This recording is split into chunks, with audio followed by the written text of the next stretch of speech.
Thank you. The House will come to order.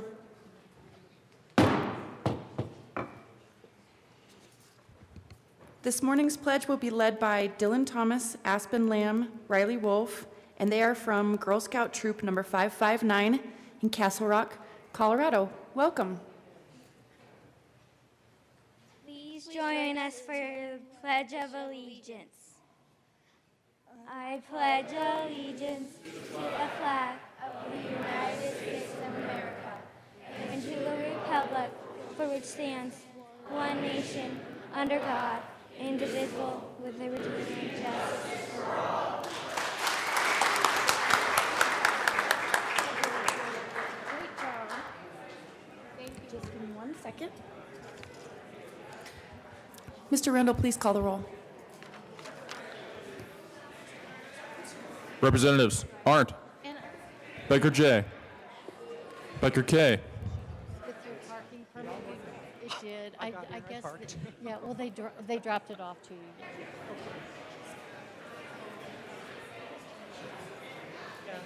Beckman, Get there, I don't know. Okay. Well, hopefully we'll see you next year. Yeah, okay. Bye-bye. Representative Beckman,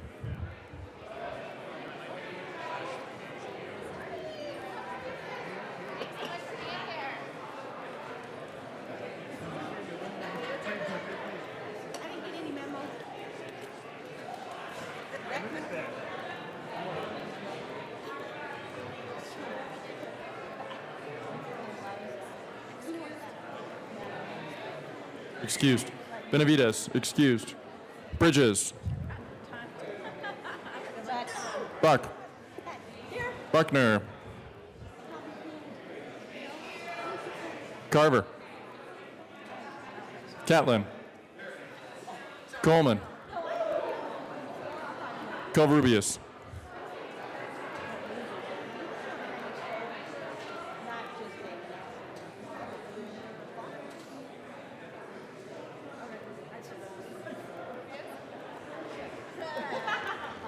Excused. Danielson. Escar. Everett. Exum. Foot.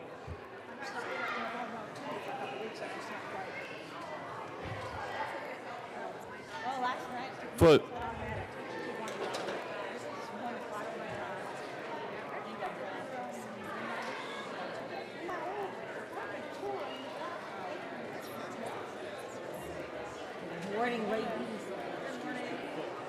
Excused. Garnett. Janal, excused. Gray.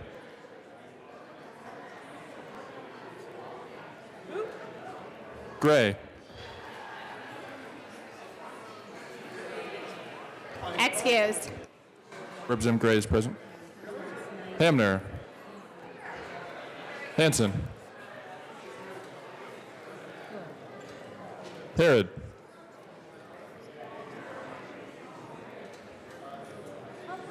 Excused. Hooten.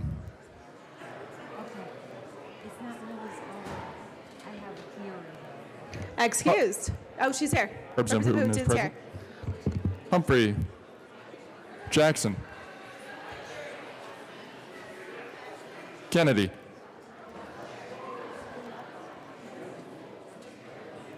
Kennedy.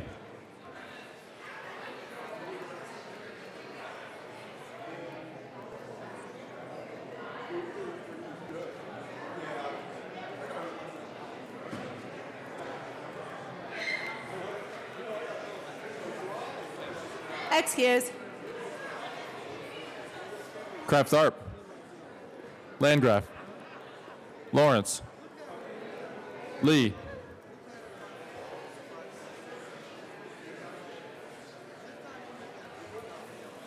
Lee.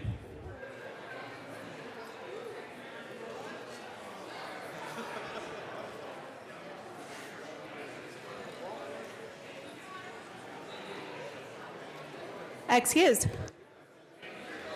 Leonard. Lewis. Liston. Lontine. Lundeen.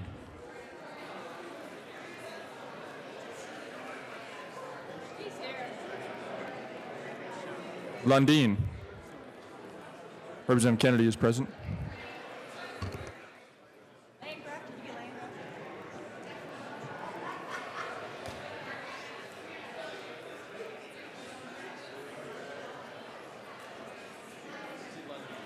Excuse.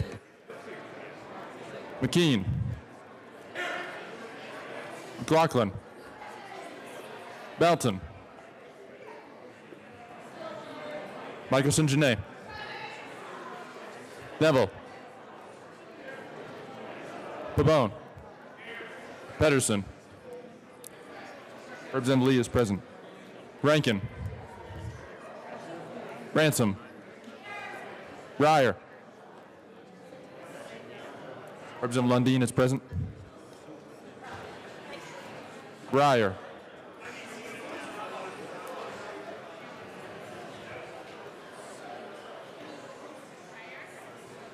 Excused.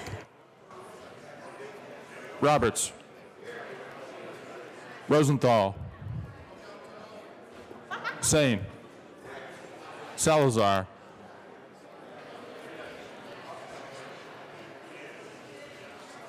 Salazar. Excused. Sandridge. Sias. Singer.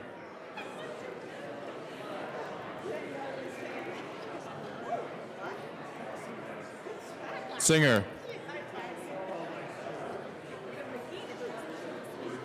Thurlow. Valdez. Good morning, Colorado.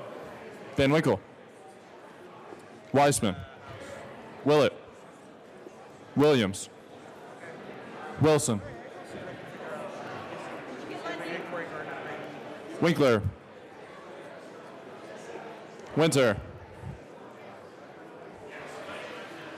Wist.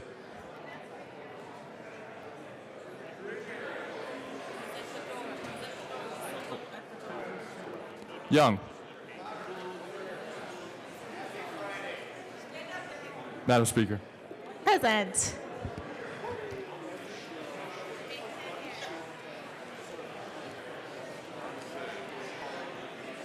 Kennedy came in and Lee.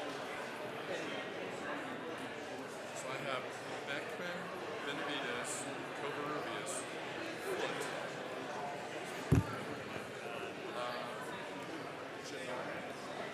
Barrett, Ryer, and Salazar.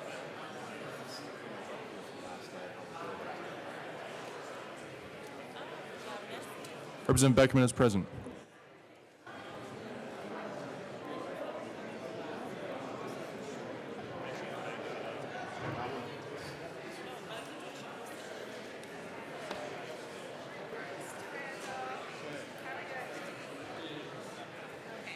With 58 present and 7 excused, we do have a quorum. Representative Coleman.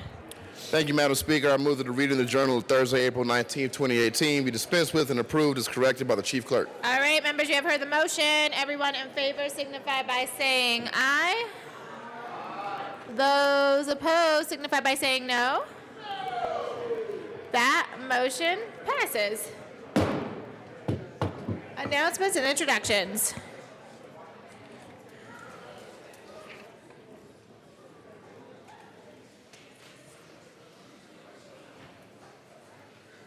Representative Ransom. Thank you, Madam Speaker. Colleagues, we are very blessed this morning to have a group of AP government students from Skyview Academy here. I hope they'll stand up so that we can welcome them. They are watching us, so everybody be on your best behavior even after a late night last night. These are AP government students that really want to watch what we're doing. Stop by and visit as well. It's from Skyview Academy in Highlands Ranch.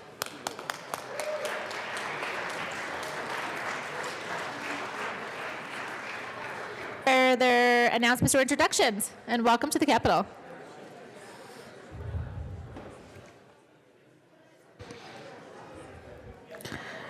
Representative Esker.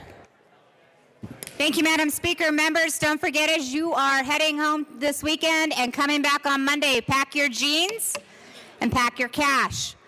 On the 25th, if you bring cash, you can wear jeans. It will be a day to remember those who have survived sexual assault and sexual violence. I've got Representative Arndt coming down with me. Representative Arndt. And members, can we please have your attention? We do have announcements and introductions. Representative Arndt. Oh, thank you very much, Madam Speaker. This is the envelope, and it will be on my desk. I think you know where that is in that little busy corner there. And you can just put your money in here and wear denim. Don't forget, Denim Day, 25th. Further announcements or introductions? Representative Michelson, Janae, and Representative Winter. Good morning. Good morning, Madam Speaker. We have some exceptional guests in the room, and we had a challenge, and we're going to reveal the results. So first, let me ask Girl Scout Troop 559 to stand up. Please stand up. This is Girl Scout Troop 559, and they are waiting for some information. Yay! Girl Scout Troop. So, members, you may know that my table is often filled with Girl Scout cookies. I have a thing for Girl Scout cookies.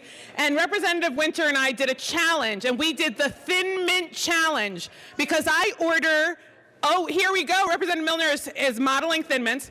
I order cookies from New York because they have some vegan options that we don't have here. But I order Thin Mints from Colorado. So would you like to talk about our challenge, Representative Winter? Representative Winter. Thank you, Madam Speaker. There's two Girl Scout cookie bakeries. There's an East Coast and a West Coast. And they make different cookies. So we compared the Thin Mints to see who makes better Thin Mints. And members, you should be proud. The West Coast makes far better Thin Mints than the East Coast. Go Colorado Thin Mints. Thank you, Girl Scouts. Welcome. Further announcements or introductions? Representative Bridges. Thank you, Madam Speaker. I just want to second that Colorado Thin Mints are better than the East Coast Thin Mints. There is no question. We have the best Thin Mints. Thank you. All right. Further announcements or introductions? Representative Landgraf. Thank you, Madam Speaker. Veterans Caucus is this Monday. Good news, we've moved it back over here, basement, room 112. Lunch will be available if you let Jerry know that you're coming, and we're talking about the Veterans Trauma Courts. We'll see you there. Further announcements or introductions? Representative Wilson. Thank you, Madam Speaker. Colleagues, how many of you made it to the Sportsman's Caucus cookout yesterday? All right.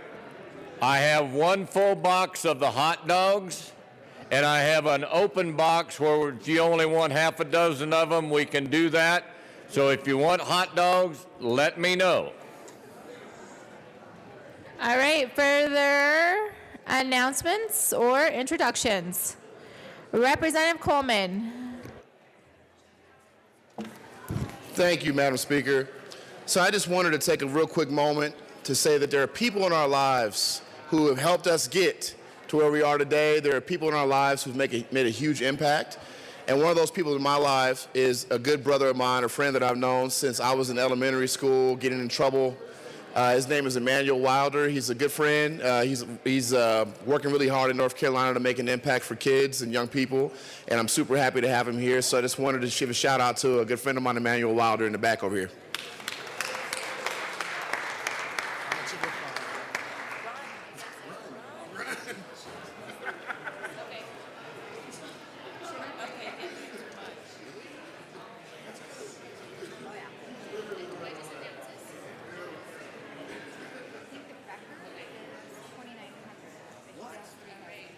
Further announcements or introductions? Any further announcements or introductions? Representative Escar. Members, we do have a tribute this morning. Representative Escar. Thank you, Madam Speaker. I, in fact, do have a tribute. I'm going to have Mr. Randall read it at length, and then I will make a brief introduction.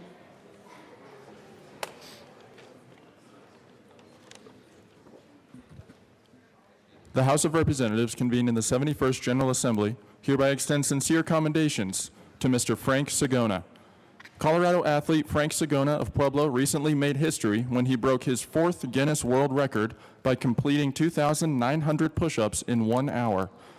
This achievement significantly beat the previous record of 2,682 push-ups.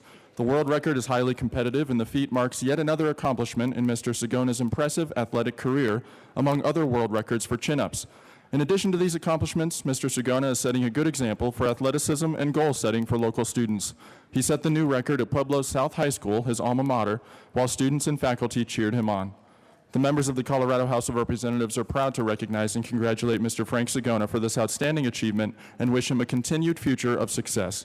On request of Representative Danae Escar, given this 20th day of April 2018, State Capitol in Denver.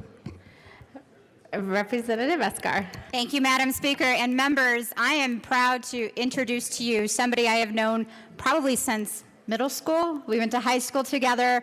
When I heard that he was doing this amazing feat, I thought, wow, President Eisenhower once said about Pueblo, it must be something in the water. I'm convinced it's something about the chili. I know, come on. It's best chili in the country. However, I am truly excited to introduce you all to Frank Sagona, not only as somebody who has broken 4 Guinness Book of World Records, who's looking to break even more, but he's using this to really inspire a lot of our youth in Pueblo and to really help push them through anything that they may be facing, any adversity they may be facing, to really become a role model for our students and our youth in Pueblo. Frank, if you'd stand up, thank you so much for joining us today, and thank you for all you do.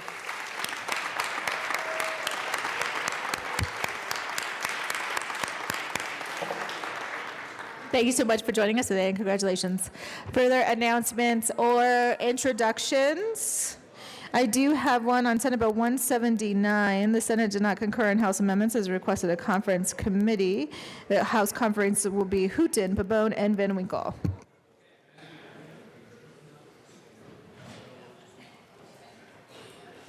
Further announcements or introductions?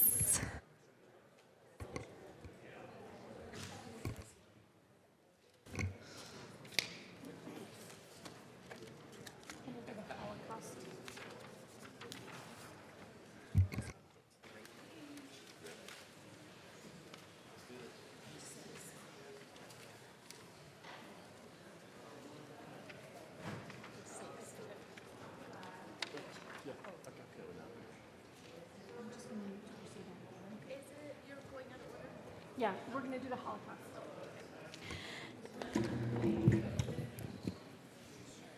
Madam Majority Leader Becker. Thank you, Madam Speaker. I move to proceed out of order for the immediate consideration of House Joint Resolution 1014. All right, seeing no objection, we'll proceed out of order for the immediate consideration of House Joint Resolution 1014. All right. Representative McKean and Representative Michelson Janae. Good morning, Madam Speaker. It is an honor to serve with you. It is an honor to serve with you, too. And Mr. Randall, can you start by reading the title of HJR 1014? House Joint Resolution 1014 by Representatives Michelson, Janae, and McKean, House Senators Todd and Cook, concerning the declaration of April 9th, 2018 through April 13th, 2018 as Holocaust Awareness Week. All right. Representative McKean. Thank you, Madam Speaker. And we will not read this at length, but please take your time to go do so. I think it's a good thing to do. All right. Would somebody like to move the resolution? Representative Michelson Janae. I move House Joint Resolution 1014. All right. Properly moved. Who would like to start? Representative McKean. Thank you, Madam Speaker. I'll be glad to start. I don't actually get nervous up here very often, but part of this resolution is something that I think is worth listening to. And I don't tell short stories. So as many of you do know, I had the absolute honor and privilege to go on the Israel trip last year. It was remarkable. It was one of those things that you discover things that you didn't really realize you had been waiting to see and hear and feel your whole life. During this trip, we saw the length and breadth of Israel, and in so doing, it brought back a lot of the things that I grew up with hearing about. A mother who grew up in a Jewish neighborhood in Atlanta, and all of her friends that went to synagogue there, and how those families had these remnants, and some of them didn't even know who was left after World War II. People who were in East Germany where they didn't know who in that family was still there. So I grew up with those stories. I grew up with other stories, but what I really grew up with were these images from Frank Capra's book about war. Now, I don't know how many of you people know who Frank Capra is. He was a photographer who actually took some of the first pictures at D-Day, and the young man who was developing his film on the ship got excited and overheated the negatives and lost them. But Frank Capra had some of the most amazing moving pictures of the liberation of the concentration camps. And that's what I grew up with these images in my mind of what it was that we had gone and found, but truly what it was that we had done. As humans, we are incredibly flawed. And so during this trip, we got to go to Yad Vashem, which is the Holocaust Museum. You cannot walk through that museum without being moved by the sheer systematic volume of what was done to exterminate a people. And so I was walking through with my friend Osnat, and as we're walking through, you have this kind of wash over you in waves of, wow. I had no idea some of the things that happened early in the war. I had no idea about some of the letters from Goering and Goebbels to their kids. In the end, I'm standing there and I'm just thinking, you can't forget. You can't turn away. You have to look at this. So I'm wondering if I can get through this resolution this morning, because the next room we went into, my friend Osnat dropped to her knees because she saw a memorial to a man that saved her grandmother. A man that you would otherwise think was just a guy who was just doing his best to get through a war. So I'll tell you that little story. That was the whole lead-in. That was, the most of the time I'll take from you. But the little story is amazing. The man's name was Joop Westerwelle. He was a teacher, had kids in the Netherlands, a small school, an amazing connection with those kids. When German Jews were evacuating Germany, many of them went there. When the Germans invaded Holland, Jews could no longer go to school. So they decided, that's not okay, we're not going to deal with this, we're going to go ahead and still teach these kids. So Joop and Miriam and Menachem, who were the great aunt and great uncle of my friend Osnat, started teaching these kids in their home. About 20 kids. Took them, kept them away from watchful eyes, and taught them in their homes. When they realized that the German Jews were now being rounded up and sent off, and that things were no longer safe, they decided that that wasn't okay. These three people forged papers, found places for over 300 kids to go live.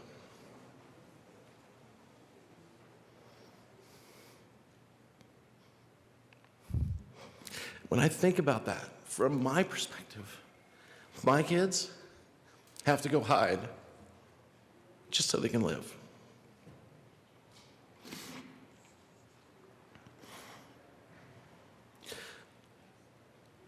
Osnat's grandmother went and lived in northern Holland, made it through the war, actually sent letters back and forth while she still could to Yup. And one of those letters, I think I ought to just read a little bit of.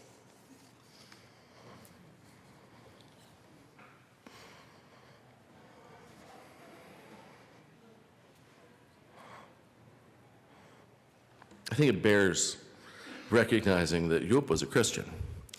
He was helping Jews because he wanted to, not because he felt that this was his people and he had to go do this, but because it was important to him from his faith. He said, "A person never knows exactly why one thing is fascinating to them, but I believe it has a lot to do with the way I grew up. I grew up in a very religious environment, and in seeing as an adult so much indifference and shallowness. I've come to respect my childhood even more, although I was not able to follow the same religious path of my family.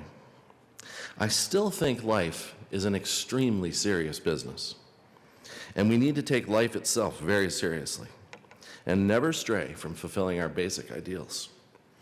I still have my father's old Bible with so many notes and references in it." So the family sent Osnat's grandmother to Shaya. We're a couple of Christians, very devout Christians in North Holland. And so she got to experience this unconditional love of one person to another, not based on culture, not based on a lot of commonality, but based on the humanness of who they were together. Osnat's great aunt and great uncle, Miriam and Menachem, were captured and sent to Auschwitz. They both walked out of Auschwitz. Osnat told me yesterday that her great aunt was 40 kilos and pregnant when she walked out, and that her son, born of that pregnancy, was one of the liberators of Jerusalem in the Six-Day War. Kind of a remarkable chain of events. Yup had a different path. He was arrested on March 11th, about a month or so after the letter that he wrote to Shaya. He was helping 2 young Jewish girls cross illegally from Holland to France.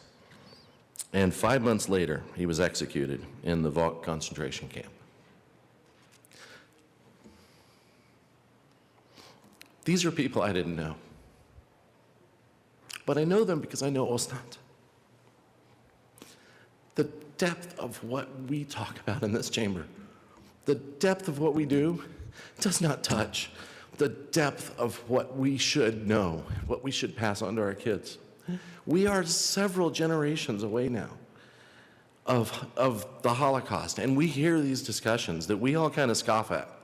People say, well, it probably didn't happen. Probably wasn't as bad as you've heard it. Go find Frank Capra's pictures. Go find stories like this. In fact, I will send an email later today with the link to your story. These are the things we share with our kids. These are the memories we live on. I don't know how many people in here have been to a bar mitzvah or a bat mitzvah, but you learn a lot about the Torah when you go to one. And one of the amazing things is how you copy a Torah. You pray, you sit down, you copy it, and you write. And if you make one mistake, you throw it away. Because it is so important to keep that record clear. I think this is an equally important record to keep clear. So it is not just my honor to do this with you, Representative Michelson Janae. It is my honor to have our friends from Jewish Colorado here. It is my honor to have the ability to talk about this. I have never been so moved as I was in walking through Yad Vashem.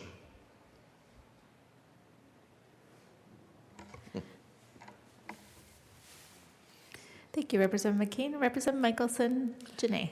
Members, please feel free to sit down. I asked Representative McKean to go first. We talked, I knew what he was going to say, and I have to say that his words matter more than mine today. His words matter because I can yell and scream from the rooftops, but I'm just another Jewish voice doing it. When Representative McKean tells the story, he might get a little bit more attention. because it's not his story. It's a story he has heard, and he has witnessed, and he has met people like Osnat who carry a story. By the way, my middle name is Miriam, so obviously we're connected in other ways. When I was 17, I visited Auschwitz for the first time. And Auschwitz was not what I expected. Kind of looks like a college campus, quite frankly.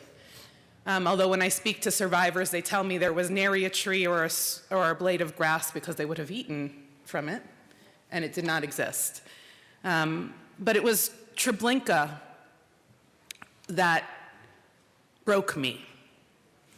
We arrived at Treblinka on a beautiful sunny morning. Treblinka was the death camp that perfected the art of gassing, but they had not perfected the art of disposal. And so the earth became unbalanced. When I came so many years later, it was green. It was beautiful. People were having picnics. And my 17-year-old self could not balance people having picnics on the site of a death camp and who of my family might be under them. And then I remembered my trip to Gettysburg. Did I feel the same? History is something that each of us handles differently.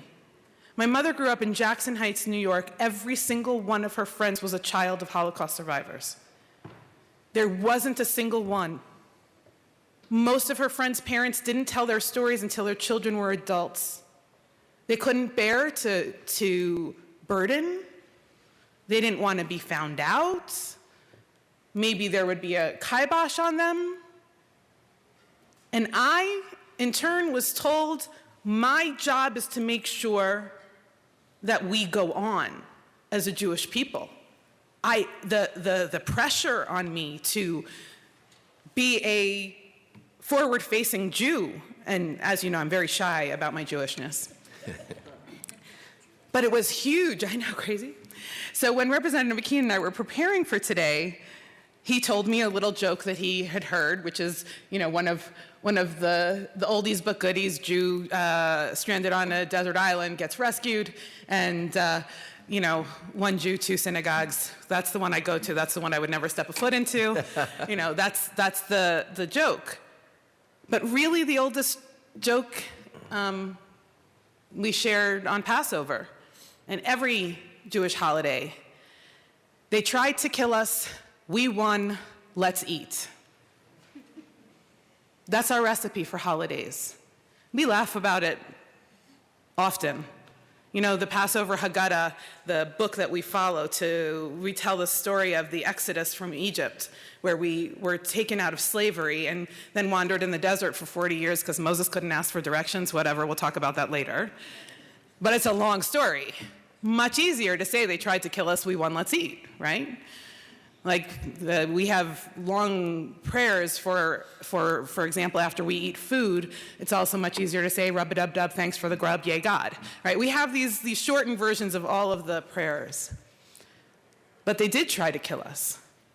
And when I was 17 years old, and I was walking through Auschwitz, I was one of 2,500 Jewish youth from around the country.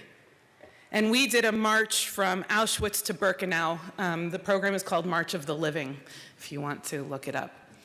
And it was only the second year in 1990.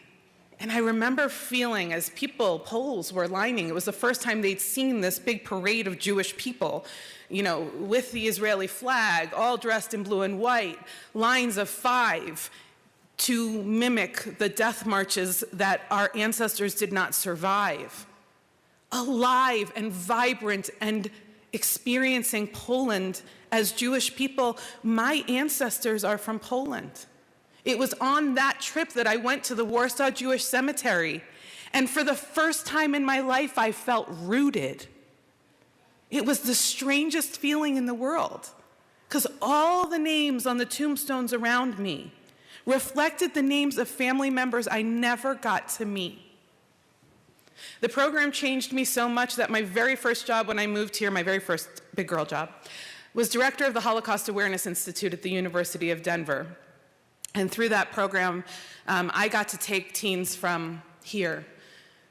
And I'm looking at you, Patrick, because of what I'm going to represent, minority leader, because of what I'm about to say. I took kids from here to Poland, and we were there in Poland on April 20th when the shooting in Columbine occurred. And we were on our way to Auschwitz. And I'm not sure how we got word, but we pulled over to a university and the kids got on the payphones. And they started making collect calls home.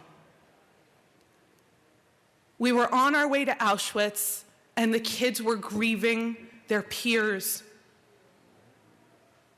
There are so many lessons for us about valuing the experience of those who are different amongst us, whether they are different religiously, whether they're different politically, whether they're different, you know, we have Girl Scouts in the room. Some like to do Girl Scouts, some girls want to be Boy Scouts. That's okay too. It's not minimal what we must take from this time where so many were systematically murdered. And as we hold in our heart all of those we've lost, it is not lost on me that today also is the birthday of Hitler. How do we change April 20th? How do we tell more jokes and more stories? How do we share the history and recognize maybe that just like when I went to the battle, to Gettysburg, I might have acted far differently than I did when I was standing in Treblinka. The next year, when I was at Mila 18, which is the bunker where the Warsaw Ghetto Uprising happened, we had brought an entire group of Polish teens so that we can have our American Jewish teens and our Polish teens start having dialogue, because we didn't want our American teens, Jewish teens, saying bad Poles. That doesn't help. That's not how we fix it. We fix it by meeting the Polish teens. And do you know what? My kids on Mila 18 said, why are these kids so, you know, they're doing their nails on Mila 18, and this is where our entire community's life was saved because of the Warsaw Ghetto Uprising. And I said, you know, what history museum have you been to last in America? And did you stand like this? We all have a history. And it is incumbent upon us to know it and to learn it. Learn somebody else's history and tell that story, because when Representative McKean talks about the Holocaust, I feel like my family won't be forgotten. And I am so grateful. And I'm grateful for your attention today. Thank you. We'll do it at the end. Representative McKean. Thank you, Madam Chair. So I wouldn't say this until you'd finished. But here's the thing. The incredible depth of sorrow is something that I felt standing in that museum. But the amazing amount of joy is what you feel at Hanukkah, at Passover. All of these things of, they tried to kill us and we won. Don't forget, let's eat. And let's eat. In our house, it's God's neat, let's eat. But the depth of sorrow balanced by the amount of joy in just life. My prayer is frequently, use me. I think that's that joy. Thank you, Representative McKean. Representative Michelson-Janae. Representative Ryer. Thank you, Madam Speaker Pro Tem. In 1992, when I was a member of Colorado Ag Leadership, we visited Auschwitz. Our guide was an actual survivor, with the number. I'm not sure how many of the guides now were actually survivors, but that meant a great deal. As I'm standing here right now, as I was walking through that place and saw all of the exhibits, the rooms with the suitcases, the rooms with the baby shoes and the baby clothes, my body is just trembling right now because it never leaves you. I was never a disbeliever, but it's etched into my soul now. But I cannot ever, ever, ever fathom. I hear all the time about people that are going, oh, poo, and I don't think so. But we actually went down into the ovens, and when I saw the trailer for Schindler's List, it was that oven, and I got that same gut-wrenching feeling, and I never could see that movie because I didn't want to relive that again. But please, please, please never forget. I've done my ancestry DNA, and there's a sliver of some Jewish from Eastern Europe. So I'm sitting here trembling. I thank you for everyone who will never forget. Representative Neville. Thank you, Madam Speaker Pro Tem. Members, I can't tell you what the feeling is like when you actually go through Yad Vashem and you see it. And what really hit me is the final thing that we walked through was an exhibit on the children. And you hear the stories of when all these folks were sent to the death camps and mothers clinging to their children. The mothers that hung on to their children were just immediately put to death so as not to cause a scene outside when they tried to rip the children from the mothers. And so what you had was folks that were actually working in the camps were actually telling the mothers to, oh, don't worry, your children will be fine, separate them, to try to save the mothers' lives. I mean, we all know about the Holocaust, and just trying to put yourself in that position as a parent myself, and clinging to your kids and not knowing, and the fact that this was so systematically and evilly done. And if you even go back a little further, and Representative Wistas talked about some other genocides that happened previously that I think were forgotten, and that's why I think humanity allowed this to happen, because we forgot previous ones. And I think that it's important that we never, ever forget that this happened, and that we don't let this get lost through past generations, because I just can't even fathom having to be put in that situation. And I can't even fathom that we've seen a lot of evil, but something to that level is just unimaginable. So thank you for the resolution. Thank you guys for keeping this conversation moving, and it's our time to pass this on to different generations so that we never forget. Representative Esgar. Thank you, Madam Speaker Pro Tem. I rise today in strong support of House Joint Resolution 1014. I, too, had the privilege of going on the Israeli trip this year, and I had no clue what to expect. It was an amazing trip, and I had the honor of sitting next to Osna on the bus a lot. Got to hear a lot about Israel from her eyes. I learned more about you today from Representative McKean, and I can't tell you how hard my heart is swelling right now. Going through Yad Vashem, I remember feeling this anger. And the anger was because as I was walking through the halls of this museum, the posters that were on the wall from the history from that time mimicked a lot of what we hear happening today in our country. Angry that this happened to an entire people. Angry that more people couldn't see what was happening.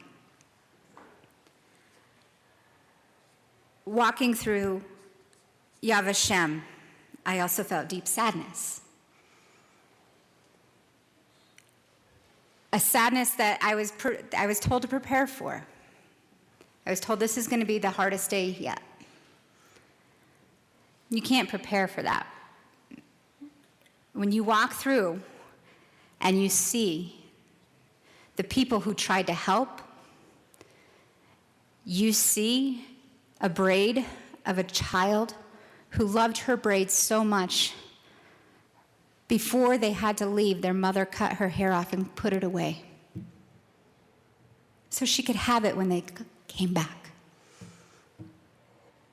These are the things that shook my soul.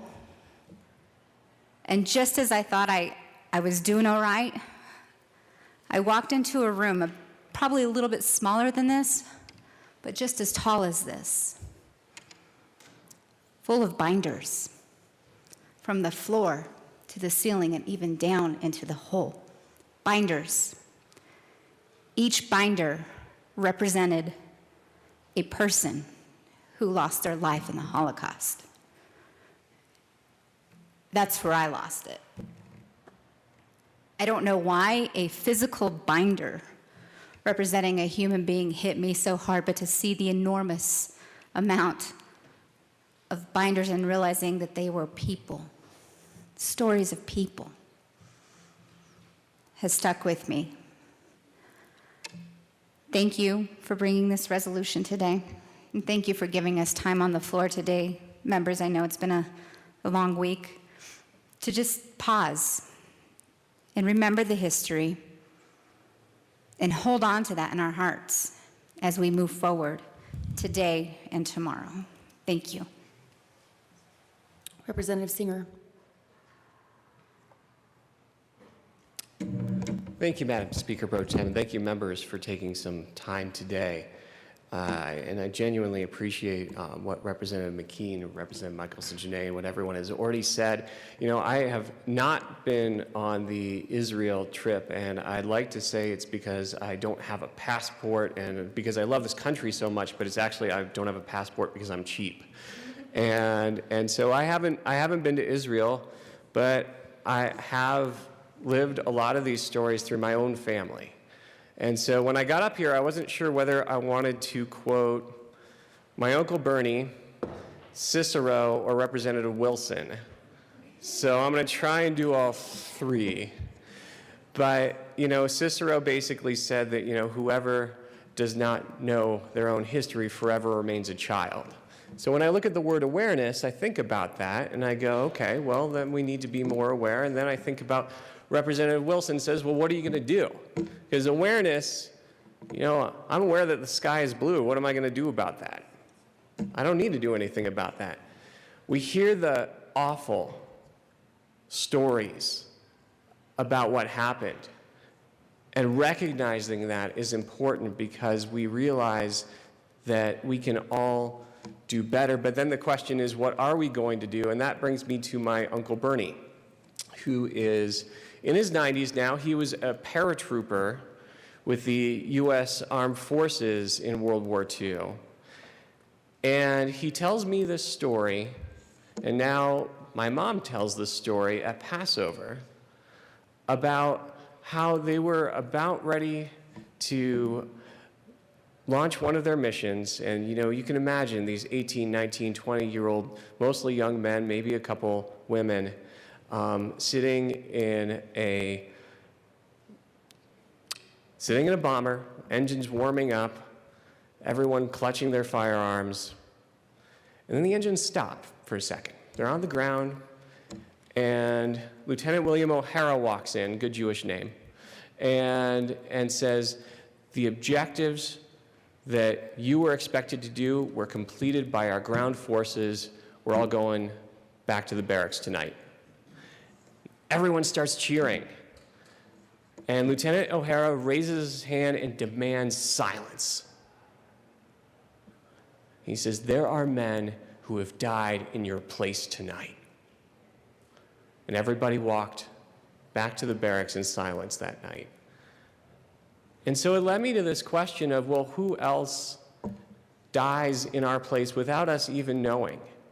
There are stories about how the U.S. Allied forces decided not to bomb the railroad lines to the concentration camps because it didn't complete the larger objective of winning the war. How many lives would have been saved? And how many people died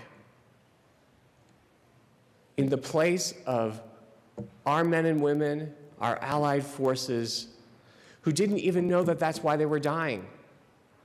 And so that leads me to this bigger question of who today is dying in our place.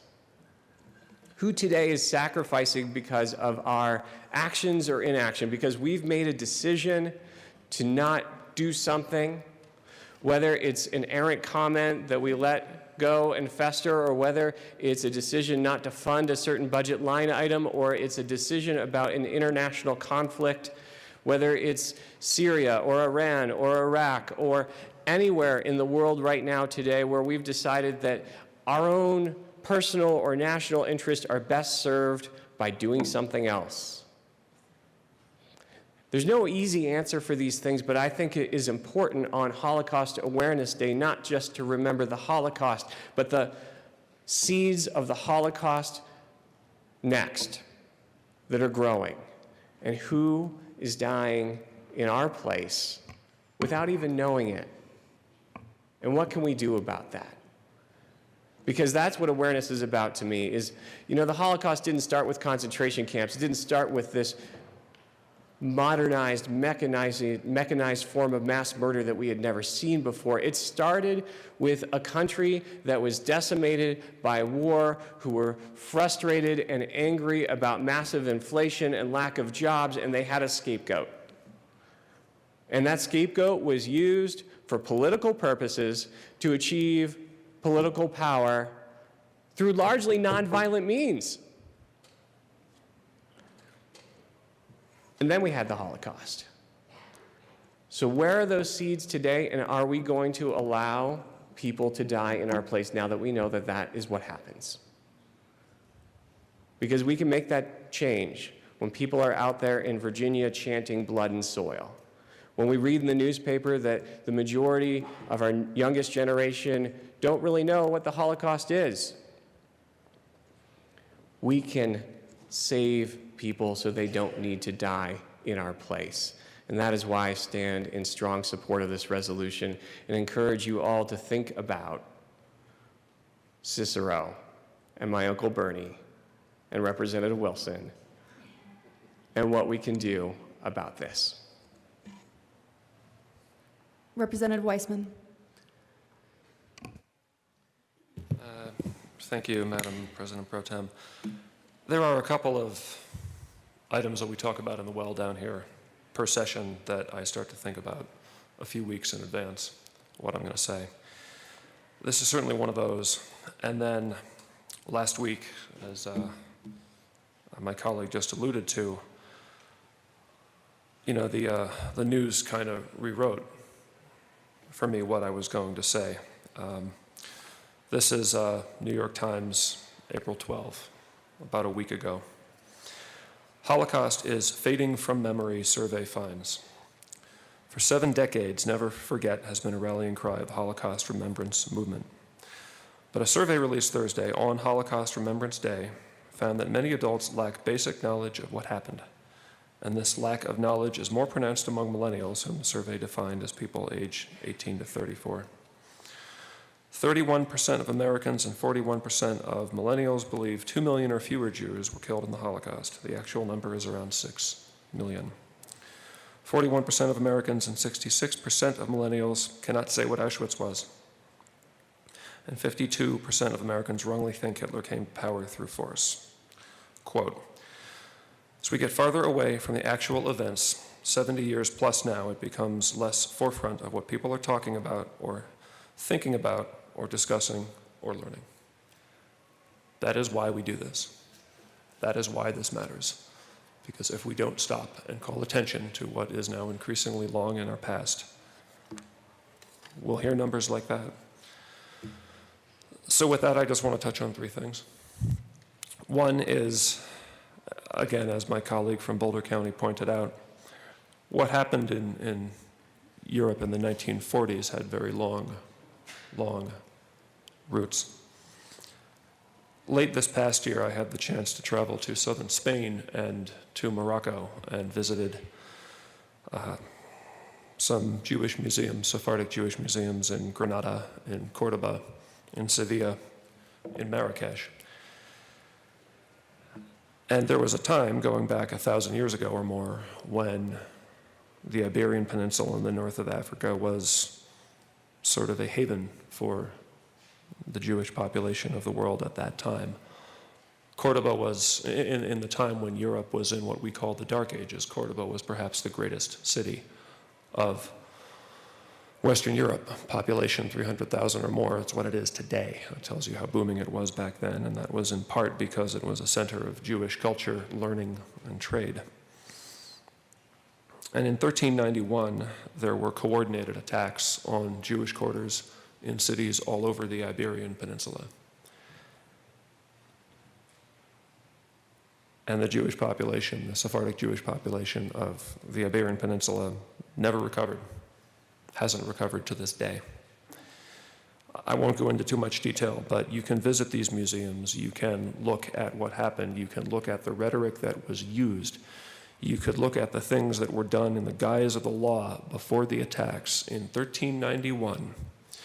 You can draw a pretty straight line from there to Nazi Germany, almost 600 years later. These atrocities have long roots.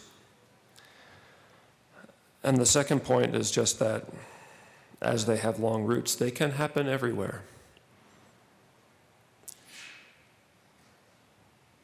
You know, Germany, before this happened, was a nation of economic power, of diplomatic prominence, of military might, of economic strength, a robust and growing population. It was a world power. It was a country with democratic traditions that had given the world philosophy and art and music and learning. And then this happened. And sometimes demagogues who would perpetrate atrocities don't even try to hide the ball. I haven't had the chance to go to Israel or to Eastern Europe, but when I was 24, I did visit our Holocaust Museum in DC. And one of the things that sticks with me from that trip almost 20 years ago was just some of the newspaper articles from about 38, when Hitler had come to power before the final solution and was stating very plainly in print, in the newspapers of the day, what he was going to do, just a few years before he started to do it. We knew, or we should have known. And I guess the last point is just sort of the pace of things, and this goes back to the article, and the pace of things and the risk of forgetting. Somewhere in the Rubaiyat of Omar Khayyam, it is written, "The moving finger writes, and having written, moves on." You know, the moving finger writes more and more quickly anymore, sometimes 140 characters at a time. The pace of writing and the pace of forgetting is more than what it was when we were young people, and I think that has everything to do with the really scary survey numbers that we're hearing about. But I think sometimes we have to slow down, we have to stop, we have to think, we have to remember. We really have to remember this. Thank you. Representative Lee.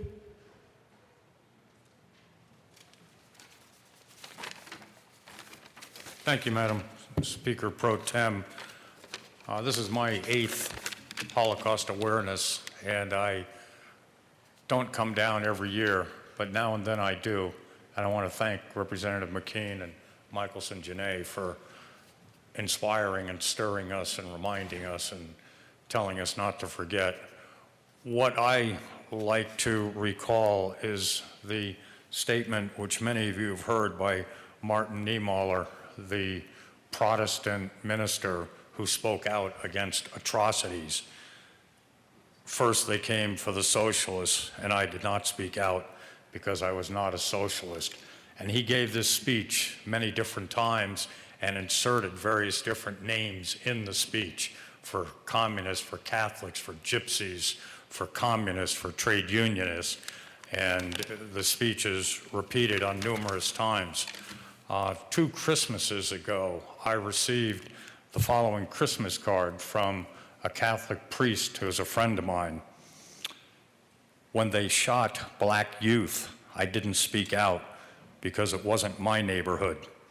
When they refused entry to refugees, I didn't speak out because I had a home.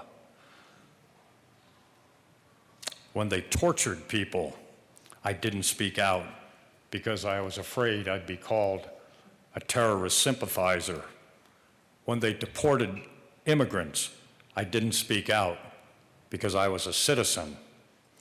When they discriminated against LGBTQ people, I didn't speak out because my relationship was already recognized. When they came for those who had spoken out, I still didn't speak out. And then they came for me. And by that time, there was no one to speak out.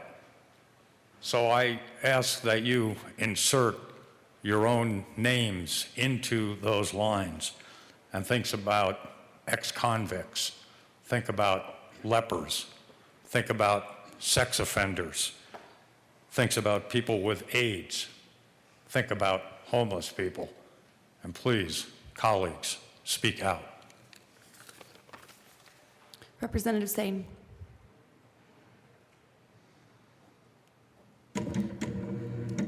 Thank you, Madam Speaker Pro Tem. Colleagues, in this day of remembrance, I want to share a story of one of those brave souls who countered the culture and laws of his time. Caspar ten Boom was a Dutch Christian credited with saving over 800 Jews in the Holocaust. When the Nazis began requiring all Jews to wear the Star of David, he voluntarily wore one also and said, "In this household, God's people are always welcome." Caspar and his entire family were eventually imprisoned by the Nazis. And when ten Boom was interrogated in prison, the Gestapo told him they would release him because of his age, so he could die in his own bed. He replied, "If I go home today, tomorrow I will open my door to anyone who knocks for help." When asked if he knew he could die for helping the Jews, he said, "It would be my honor to give my life for God's chosen people." He died in prison 10 days later.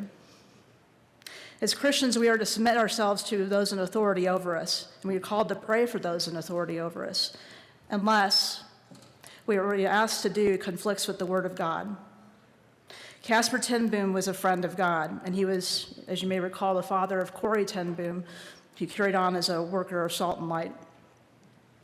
And as the waves of persecution intensified before, during World War II, Jews fled Europe, and in 1948 created the State of Israel, a haven, a mighty resurrection, a shining beacon of hope for the entire world. God has not forgotten his covenant to Abraham's children, and neither should we. God said to Abraham, "I will bless those who bless you, and whoever curses you I will curse, and all peoples on earth will be blessed through you." That is why America stands with Israel. In this country, may God's people always be protected. And there are many things we should never forget. We should never forget those families who are passing down the stories of the worst that humanity can do. May God bless the survivors of the Holocaust. We should never forget the wickedness of the human heart. And we should never forget that we need an immoral authority greater than ourselves. If there is ever a movie of a story of our lives in heaven, I hope I can see the stories of the past for myself and some of the miraculous stories of good that God brought out of the worst that humanity could deliver. I want to thank you, Representative McKean, and thank you, Representative Michelson-Jeannet, for bringing this resolution forward.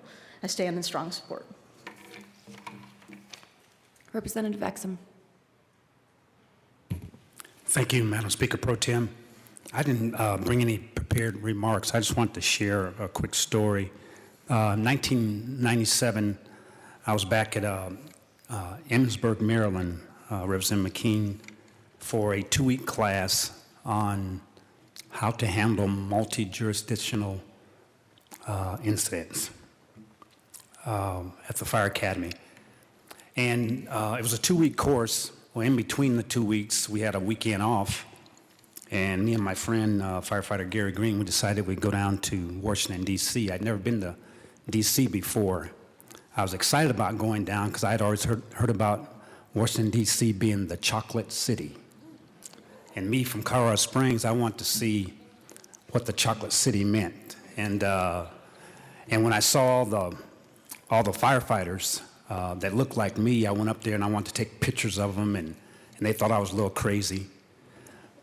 But there in D.C., I also wanted to make the rounds and visit the different memorials. And I went around the Vietnam Memorial, the Lincoln Memorial, the Washington Memorial, and then the Holocaust Museum.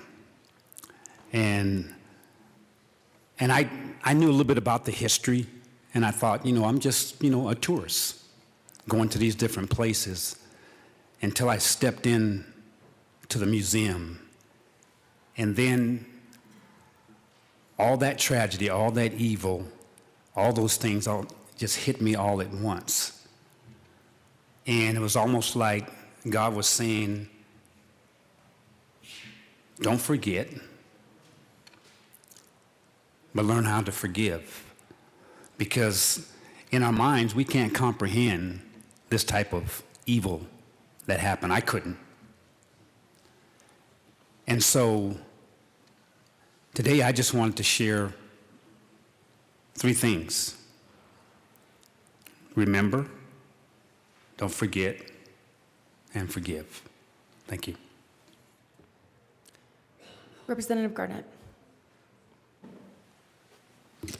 Thank you, Madam Speaker Pro Tem, and thank you, members, for all of your attention today, and special thanks to the sponsors, Representative Michelson-Jeannet and Representative McKean.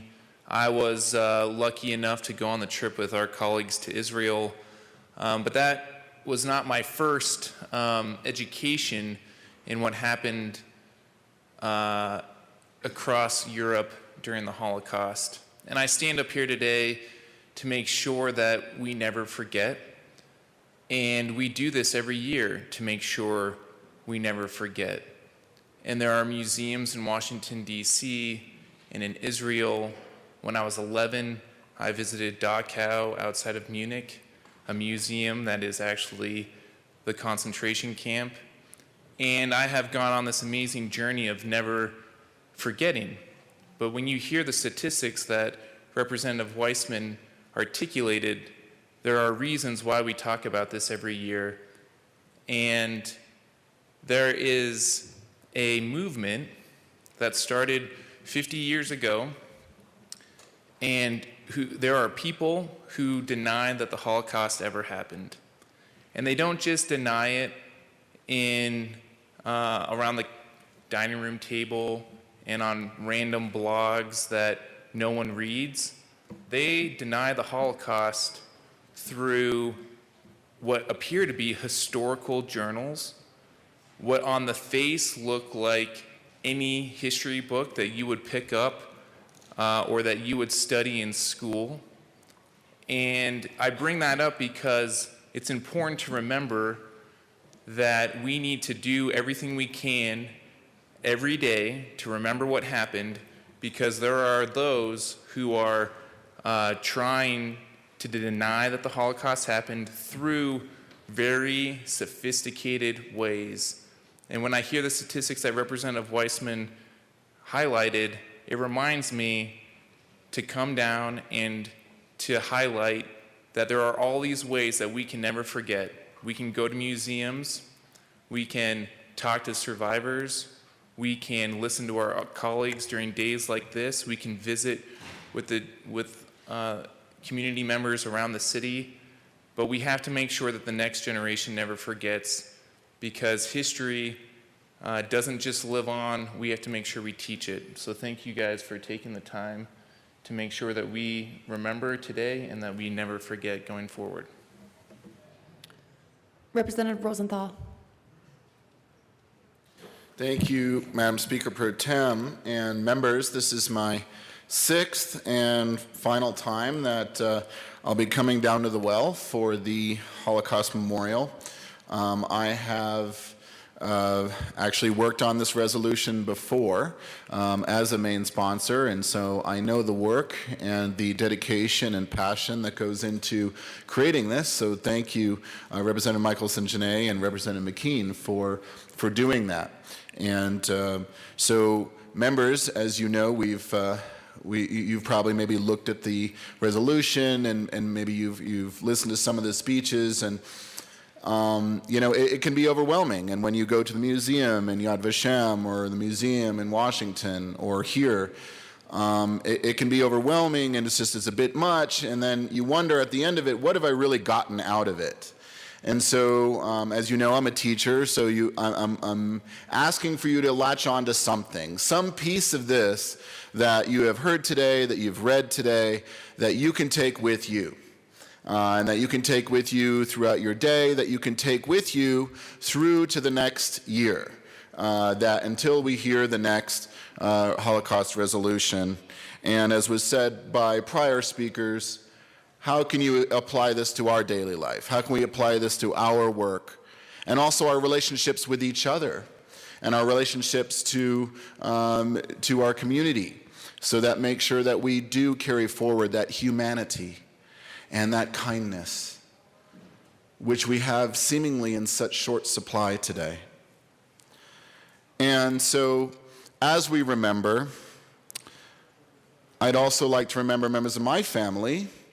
My father's grandmother, Etka, who lived in Warsaw, and who was also murdered along with much of her family.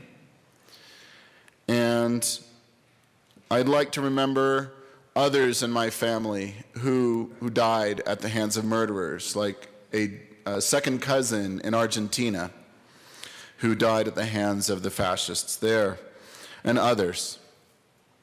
And the way that we oftentimes do that in the Jewish tradition is called the Mourner's Kaddish. And it is often said on what they call a yahrzeit. A yahrzeit is an annual recognition of someone that you've lost.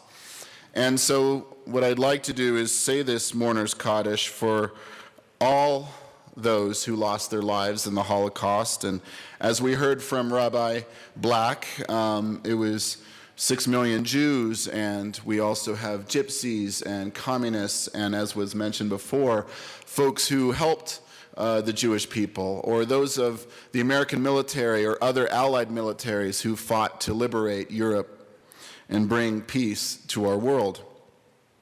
So I'd like to invite up Representative Michelson-Jeannet, partly because her Hebrew is better than mine. And so we're going to say this together. And so... Representative Michelson-Jeannet. Yitkadav, yitkadash shmei Rabbah, v'yalmad divrach rutei, v'yamlich malchutei, v'chayechanu, v'yomechanu, v'chayei d'chol Beit Yisrael, v'agala, v'agala, u'vizman kari, v'yimeru, amen. Yehi shmei Rabbah mevarach, li'olam li'ol me'almaya, yiparach, yiparach, v'yishtabach, v'yitbar, v'yitramam, v'yitnaseh, v'yitadar, v'yitaleh, v'yitalal, shmei d'kudashah, brichu, li'elam min kol berchata, v'shirata, tushbechata, v'nechemata, damiran, v'yalma, v'yimeru, amen. Yehi shmei Rabbah mishmaya, v'chayim, Aleinu v'yal kol Yisrael v'yimeru, amen. Osei shalom b'maramav, hu yaseh shalom. Aleinu v'yal kol Yisrael v'yimeru, amen. Thank you very much, members. Toda rabah. Representative Lundin. Thank you, Madam Speaker Pro Tem. We have heard many words today, some beautiful and lyrical, such as the prayer, the benediction that we just heard just now. I would like to offer a very short, very focused speech. We shall never forget. And then I would call us all, as colleagues and friends gathered here today, to offer the same speech. We shall never forget. Thank you very much. Now, I would ask us all to leave this room, because this is something we must pass on to the next generation, with the same 4 words as a charge. We shall never forget. Thank you very much. Thank you, sponsors, for bringing this.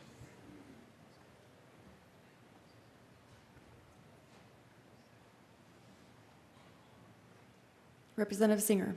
Thank you, Madam Speaker Pro Tem. At this point, I believe we're going to have a motion, and then after that, I believe it's appropriate to announce our guest today. Is that correct, Madam Speaker Pro Tem? Just want to make sure we get our protocol right. Is that correct? So. Is there further discussion?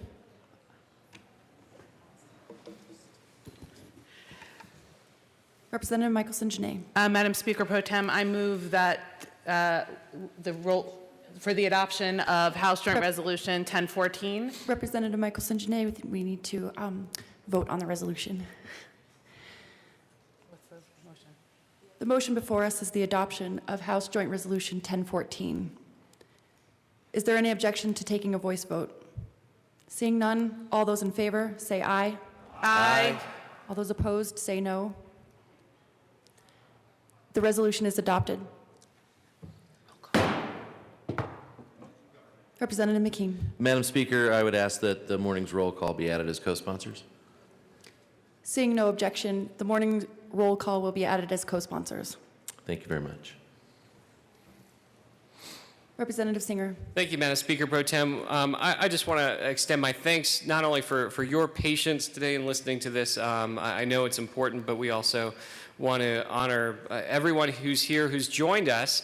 We have Ben Lusher. Please stand as I read your names. Our board chair from JCRC, Holly Salad, our incoming board chair, John Shannon from the JCRC, Matt Most, board member from the JCRC, Janet Sherman, the director of the Jewish Community Relations Council, Asnat Fox, our Israeli emissary from the JCRC, Cindy Silverman from Shalom Park, Todd Hennessy, the director of the Holocaust Educators Group, Scott Levin, our regional director for the Anti-Defamation League Mountain States region, Jeremy Shaver, the senior associate director for the ADL Mountain States region, James Kurtz-Fellin from the our regional board chair from the ADL Mountain States region, and Linda Schatz, board member from the ADL Mountain States region.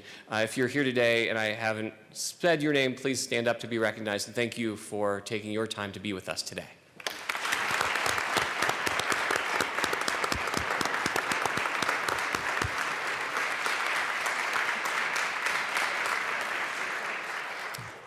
Thank you so much for being here, honored guests. Welcome to the chamber. And thank you, sponsors, and all of our colleagues who spoke on this important resolution today.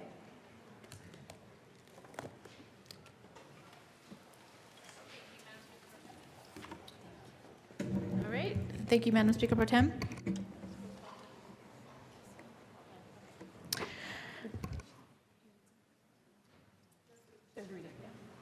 Madam Majority Leader Becker.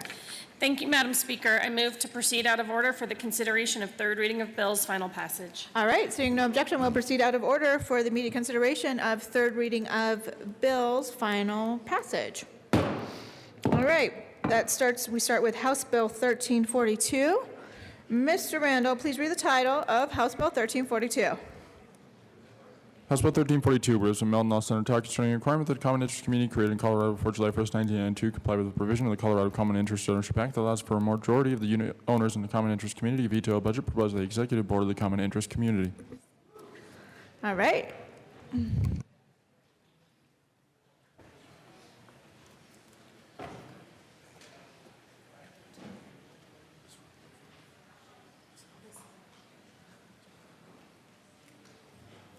So I think we need a motion to move the bill.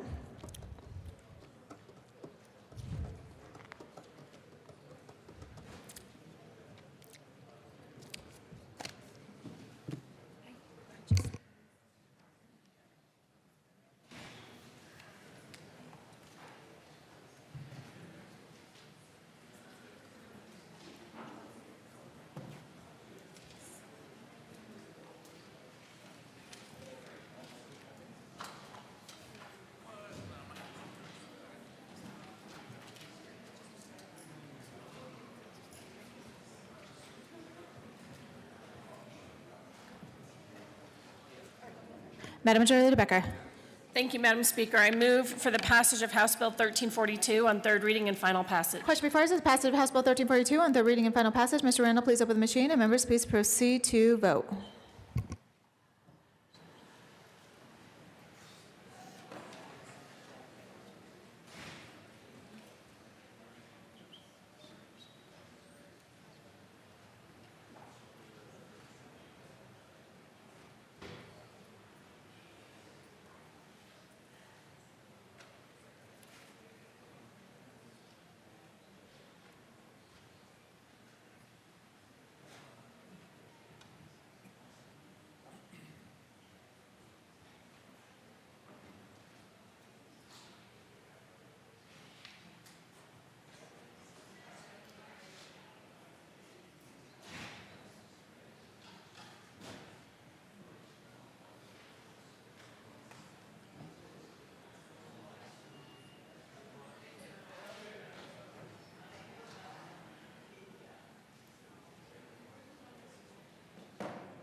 Representative Humphrey?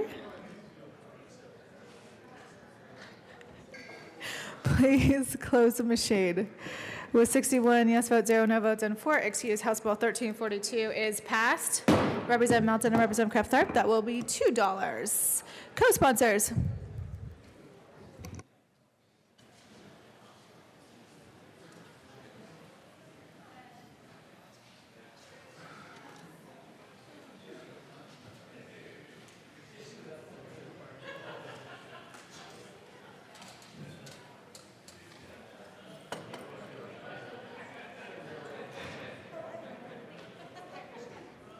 Please close the machine. Mr. Randall, please read the title of HB 1007. House Bill 1007, Representatives Kennedy and Singer, also Senators Lambert and John, concerning payment issues related to substance use disorders. Madam Majority Leader Becker. Thank you, Madam Speaker. I move for the passage of House Bill 1007 on third reading and final passage. The question before us is the passage of House Bill 1007 on third reading and final passage. Mr. Randall, please open the machine, and members, please proceed to vote.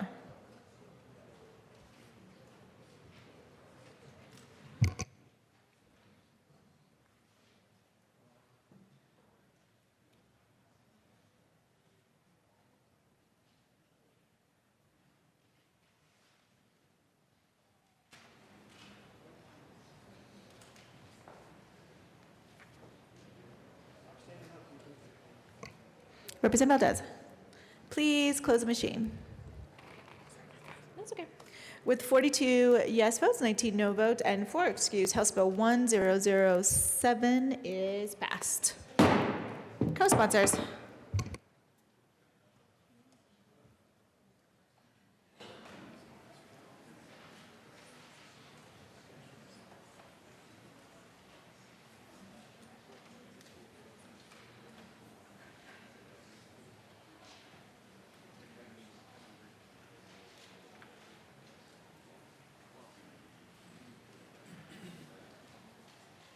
Please close the machine. Mr. Randall, please read the title of House Bill 1374. House Bill 1374, Representatives Hanson and Escar, Senators Capalas and Baumgartner, concerning controlled maintenance needs of real property acquired through a lease purchase agreement. Madam Majority Leader Becker. Thank you, Madam Speaker. I move for the passage of House Bill 1374 on third reading and final passage. Question before us is the passage of House Bill 1374 on third reading and final passage. Mr. Randall, please open the machine, and members, please proceed to vote.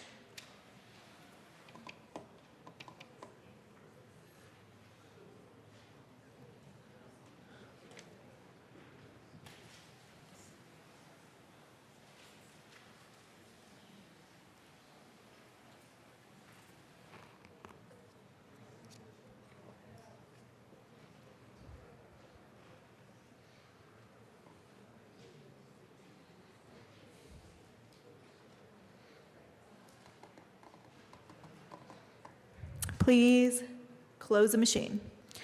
With 42 yes votes, 19 no votes, and 4 excused, House Bill 1374 is passed. Co-sponsors.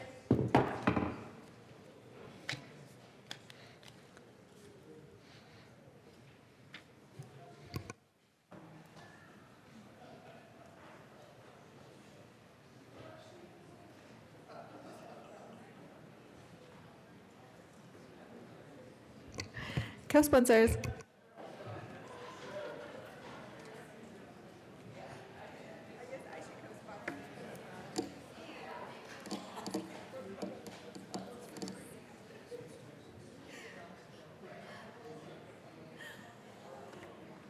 Please close the machine. Madam Majority Leader Becker. Thank you, Madam Speaker. I move to lay over House Bill 1011 till April 24. Seeing no objection, House Bill 1011 will be laid over until April 24th. Is that what you said, Madam Majority Leader? Okay. Seeing no objection, that motion stands.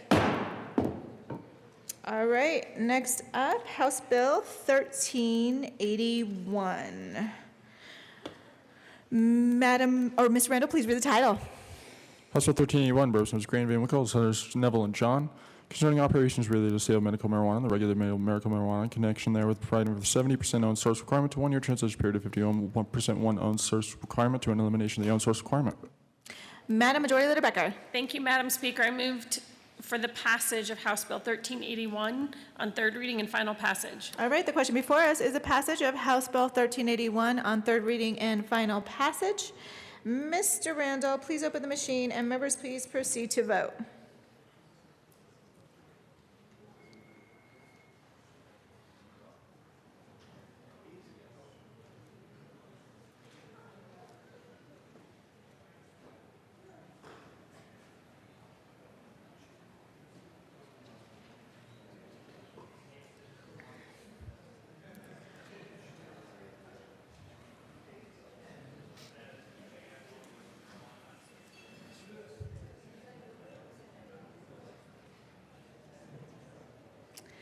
Please close the machine. With 44 yes votes, 17 no votes, and 4 excused, House Bill 1381 is passed. Co-sponsors.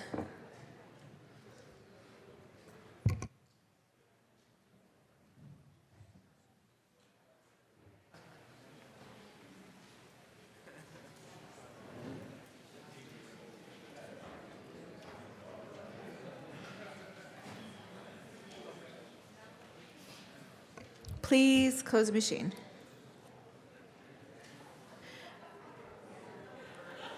Mr. Randall, please read the title of House Bill 1004.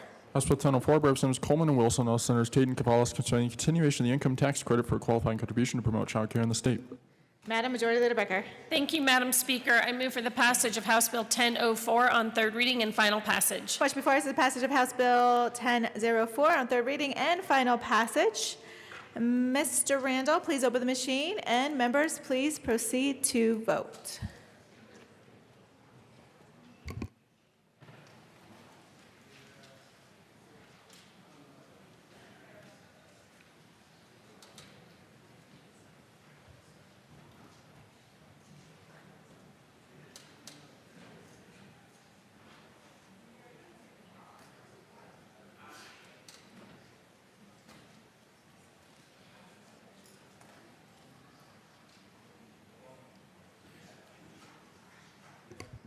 Representative Kennedy and Representative Pabon.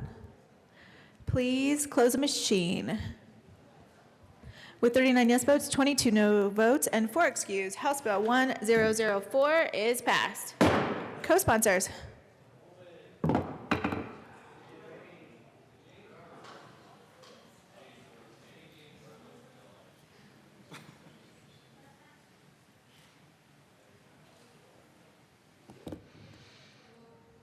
Co-sponsors.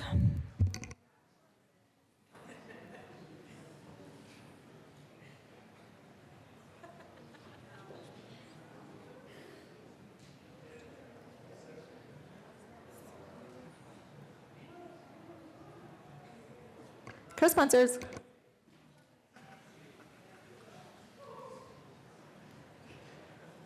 All right, please close the machine. Mr. Randall, please read the title of House Bill 1064. House Bill 1064 by Representatives Michelson, Janelle, Senators Coleman Fields, concerning a training program to prevent child sexual abuse for persons who work with young children in some capacity as part of their employment in connection therewith making an appropriation. Madam Majority Leader Becker. Thank you, Madam Speaker. I move for the passage of House Bill 1064 on third reading and final passage. The question before us is the passage of House Bill 1064 on third reading and final passage. Mr. Randall, please open the machine, and members, please proceed to vote.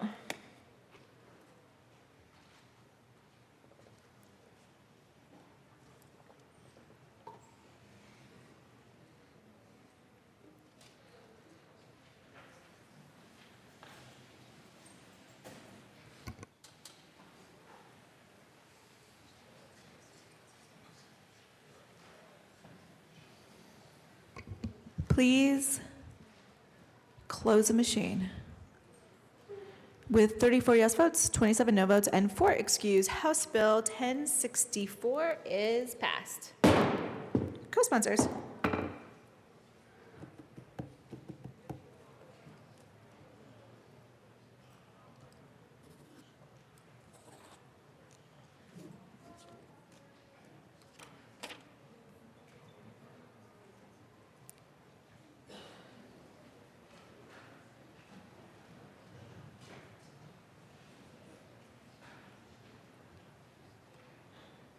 Please.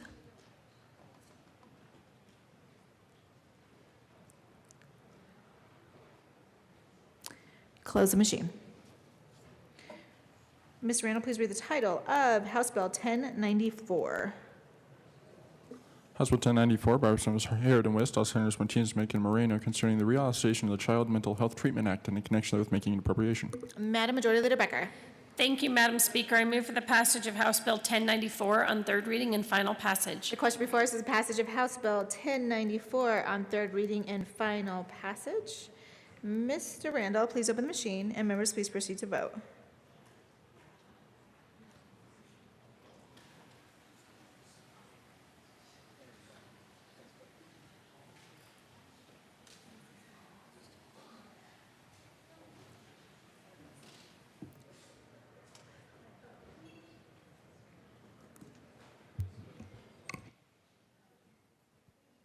Please close the machine. With 51 yes votes, 10 no votes, and 4 excused, House Bill 1094 is passed. Co-sponsors.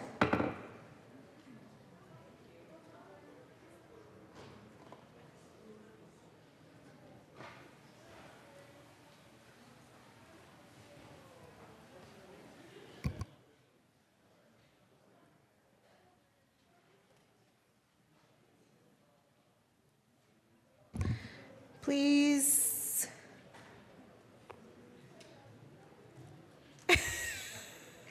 Mr. Randall, you were a little bit too quick there. Please, the machine is now closed. All right, it's okay. Let's go to House Bill 1108.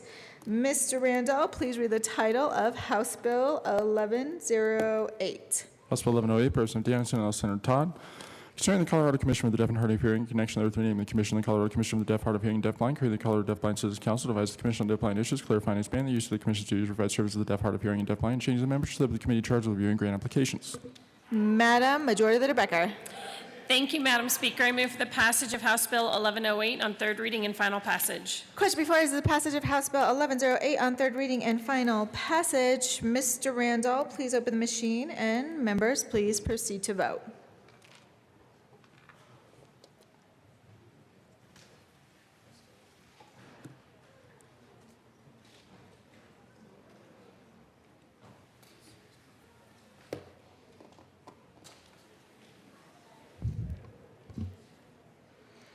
Please close the machine. With 60 yes votes, 1 no vote, and 4 excused, House Bill 1108 is passed. Co-sponsors.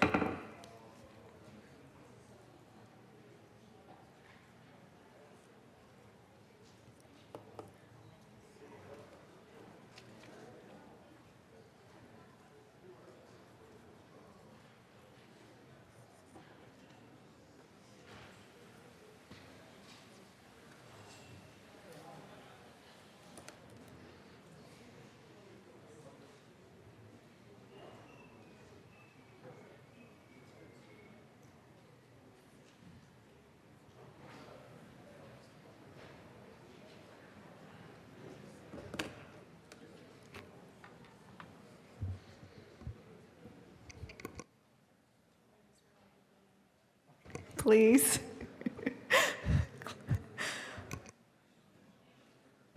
Close the machine.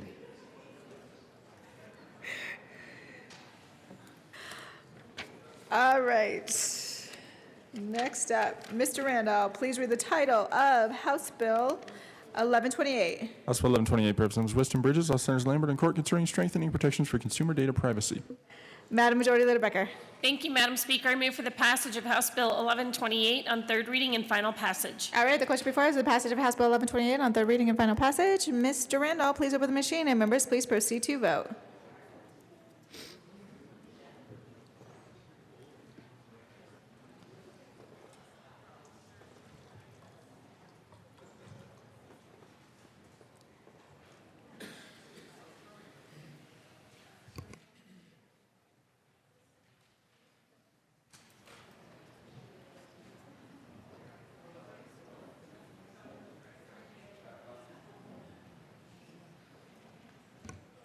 Please close the machine.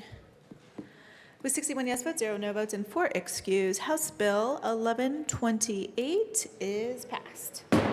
Co-sponsors.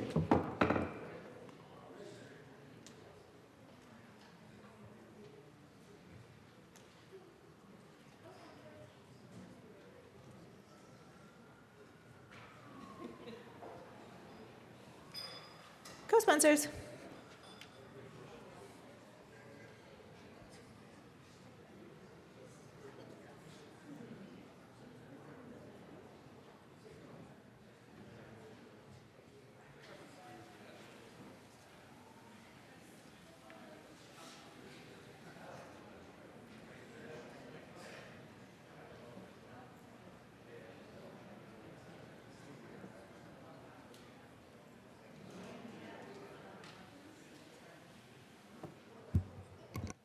Please close the machine.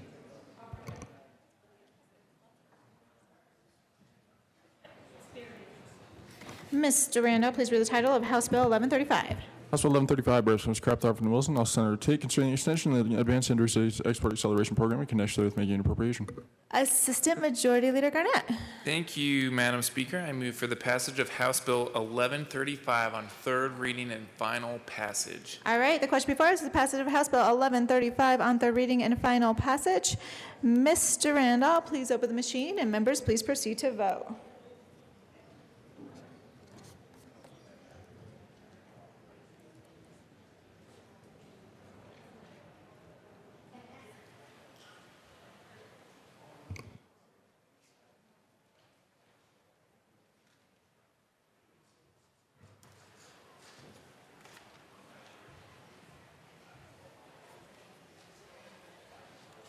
Representative Pabon. Please close the machine. With 42 yes votes, 19 no votes, and 4 excused, House Bill 1135 is passed. Co-sponsors.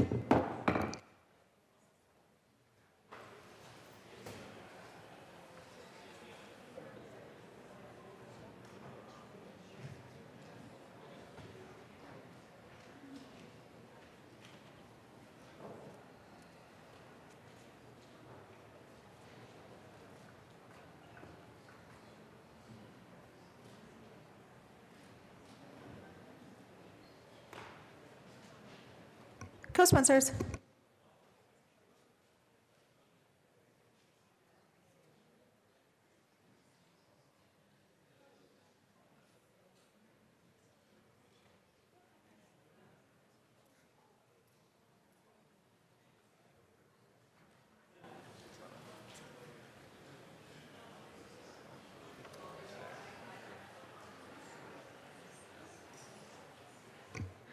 Please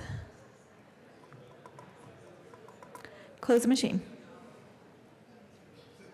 All right, Mr. Randall, please read the title of HB 1006. House Bill 1006, Representatives Hamner and Liston, House Senators Gardner and Moreno, concerning modification to the newborn screening program administered by the Department of Public Health and Environment in connection therewith making an appropriation. Assistant Majority Leader Garnett. Thank you, Madam Speaker. I move for the passage of House Bill 1006 on third reading and final passage. All right, the question before us is the passage of House Bill 1006 on third reading and final passage. Mr. Randall, please open the machine, and members, please proceed to vote.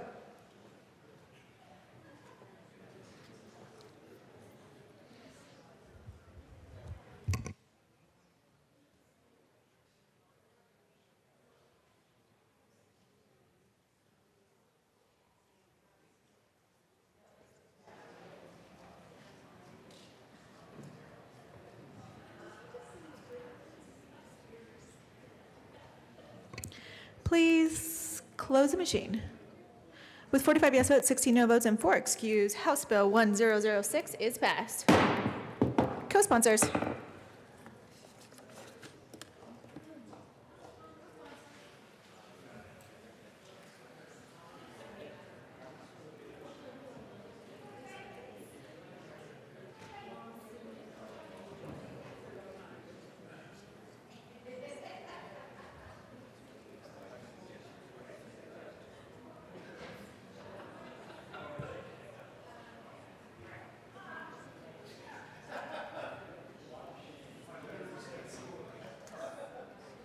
Please close the machine.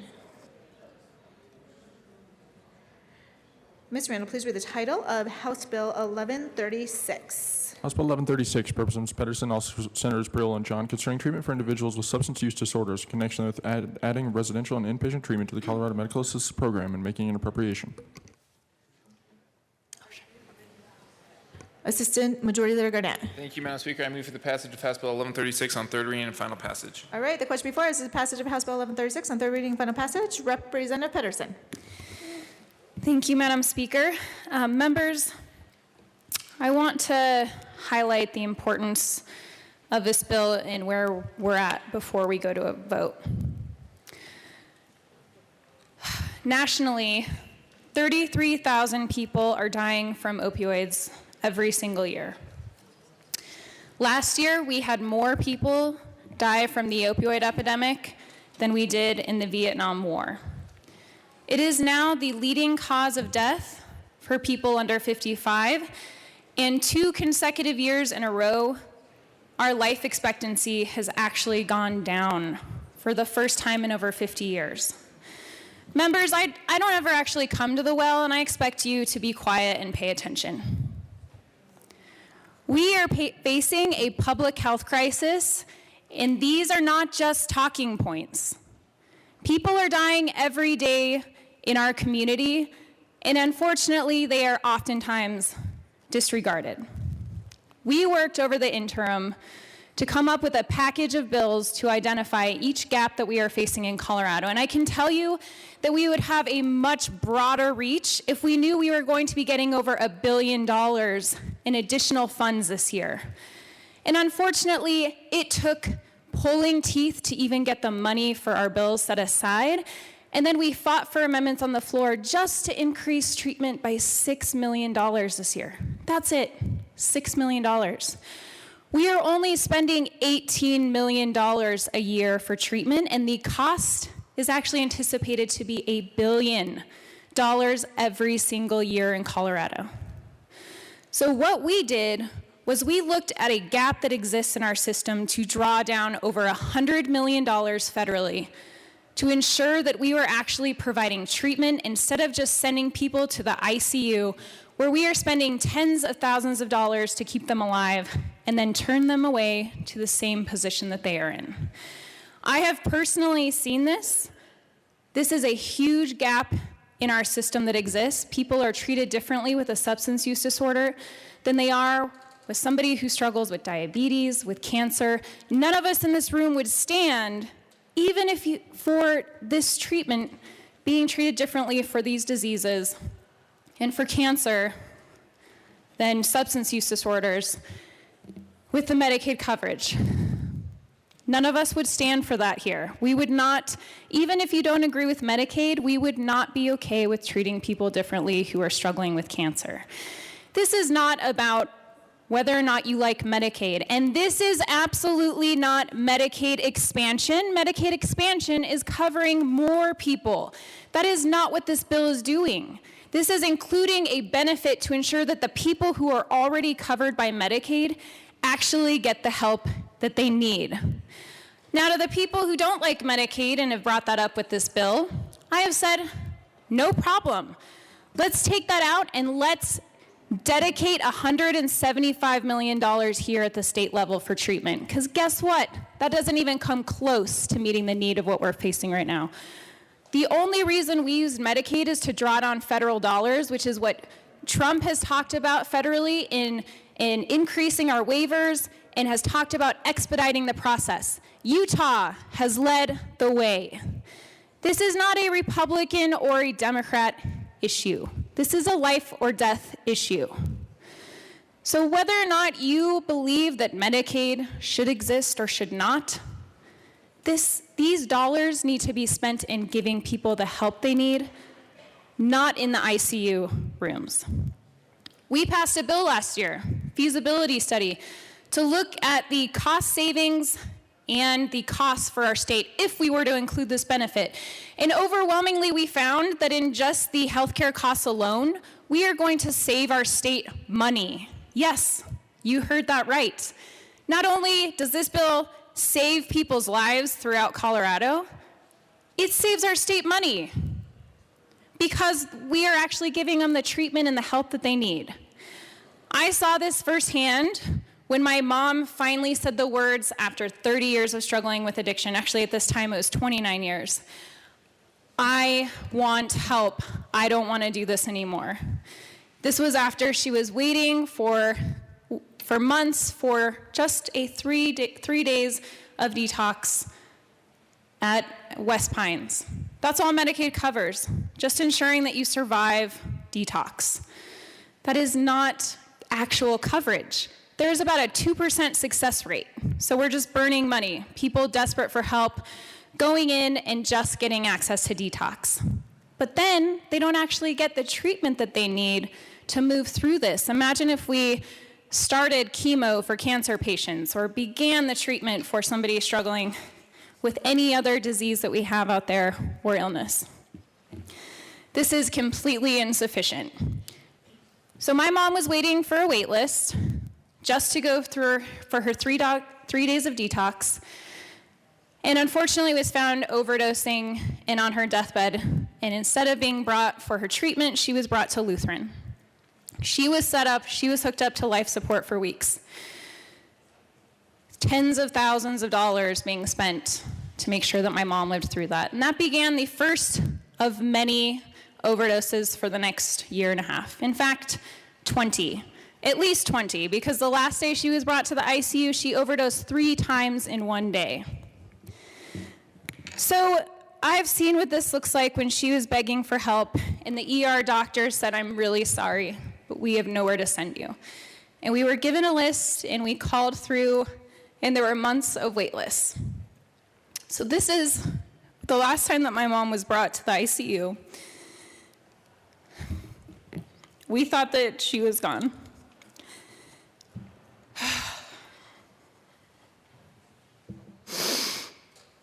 And my mom was given another chance, and it was through the people who I've met working on these issues that told me how to actually get her help. They told me that I had to go through the involuntary commitment process. I actually had to go and get a court order for my mom to have treatment. That is how high the barriers are right now in Colorado. The judge ruled with us, and she was taken away in an ambulance. She was in inpatient treatment for 2 months where she could barely talk to us. She couldn't talk to anybody else, and thank God, because her heroin dealer used to show up when she was hooked up to when she was hooked up to machines in the hospital. And when I showed up at the end of her treatment to pick her up, it was like I was meeting my mom for the first time. I haven't seen her since I was 6 years old. I didn't know how funny she was. I didn't know what a picky eater she was. And she was transferred to Sobriety House, where she was in intensive treatment. Fast forward, my mom is now living at Sobriety House. She's a part-time manager. She received her first paycheck for the first time in 30 years. She has been rebuilding her life, and unfortunately, it took 30 years of hell to get there. So I know what's possible if we actually give people the help that they need. My mom calls me when I go to the doctor's office to see what happened, how my visit was. She sat with me while I had to put my cat down this year. We go shopping together. We even got our hair done together. I finally have my mom back, but I am lucky. This is a rare story because most people don't have access to the information that I do. The barriers are significant in Colorado, and especially in rural Colorado. In southern Colorado, our jails, 90% of the people there are heroin addicts. They're going through withdrawal in jail, and they are released into the same situation without help, and they are dying every day. So this is not a talking point. These are people's lives. We are not going to have our doors banged down with lobbyists. Nobody is getting paid to work on these issues. But you will hear the cries in your street. You will see the wait lists in your community. And if you visit the ICUs, you will meet families who are desperate for help with nowhere to go. So this bill isn't about whether or not you like Medicaid. It's acknowledging our budgetary restraints in Colorado and drawing down federal dollars, over $100 million federal dollars in 3 years, only if this is approved, just for the seed of hope for the people that have nowhere to go. Through my time in this work, I have heard from people across Colorado and across the nation, actually, in their stories. And I've heard from people in this chamber about friends that they've lost, loved ones, or even struggles themselves. So just remember that you're not going to hear from lobbyists on this, and we have to do better. That's what this bill is about. Thank you, Representative Pedersen. Just to let you know, you are up. Representative Beckman.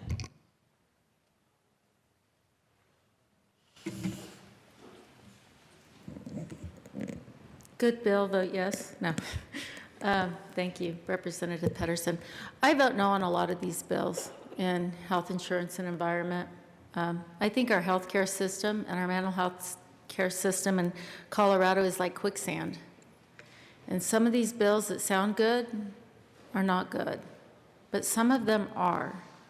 And so on this bill, I've worked very closely with Representative Pedersen to make it a bill that I felt like not only would it sound good, but with a tremendous amount of accountability back to the people of Colorado, to those we are serving, and to the legislature.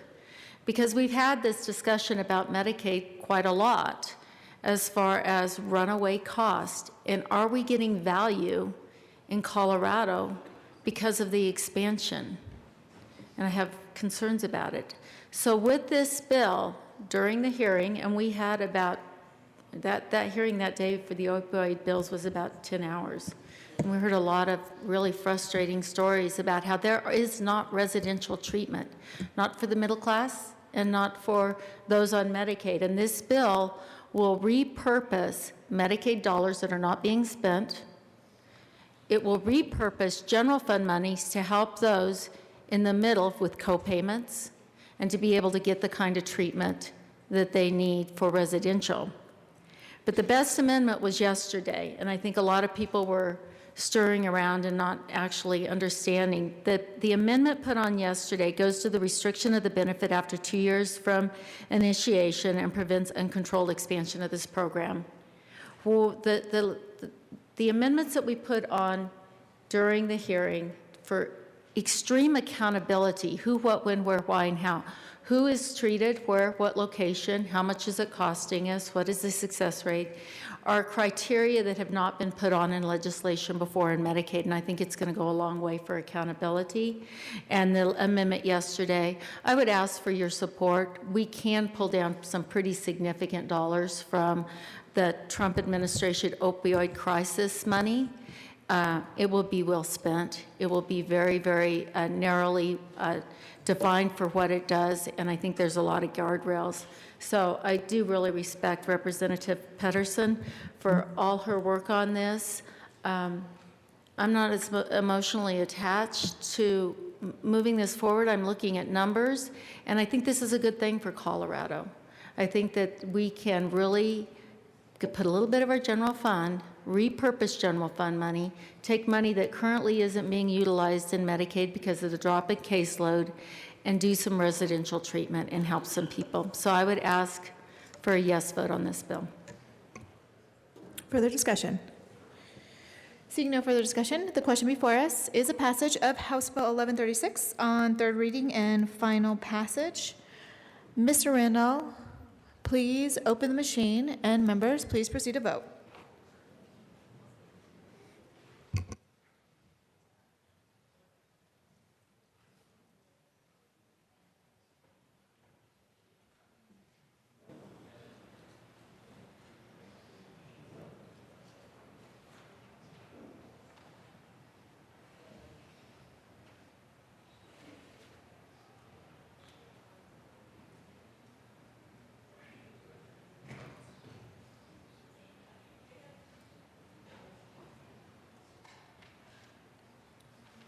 Representative Humphrey and Representative Liston.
Please close the machine.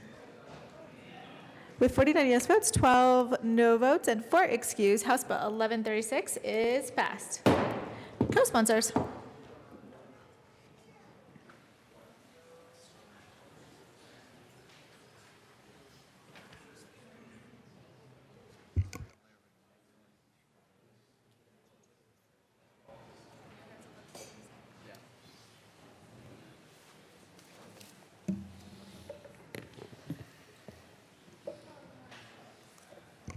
Co-sponsors.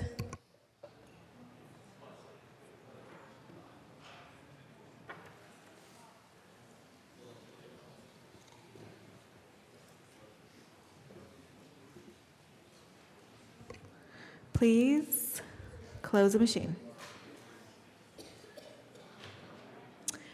Assistant Majority Leader Garnett. Thank you, Madam Speaker. I move to lay over House Bill 1177, two bills. All right, seeing no objection, House Bill 1177 will be laid over to bills. Mr. Randall, please read the title of House Bill 1003. House Bill 1003 by Representative Pedersen, all Senators Priola and John, concerning measures to prevent opioid misuse in Colorado in connection therewith making an appropriation. Assistant Majority Leader Garnett. Thank you, Madam Speaker. I move for the passage of House Bill 1003 on third reading and final passage. The question before us is the passage of House Bill 1003 on third reading and final passage. Representative Pedersen. Thank you, members. We have a overprescription problem in the United States that has been a dedicated effort from the pharmaceutical companies over decades to ensure that we change the face of medicine in the United States, and that we thought pain equals opioids. We went from an average use in the late 80s, 90s, to now the United States consumes 80% of the world's opioids, 95% of the world's OxyContin.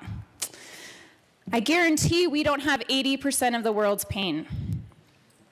Unfortunately, this system was created with the fifth vital sign being asked every time you go to an appointment on how you're going to rate your doctor based on what they do about your pain.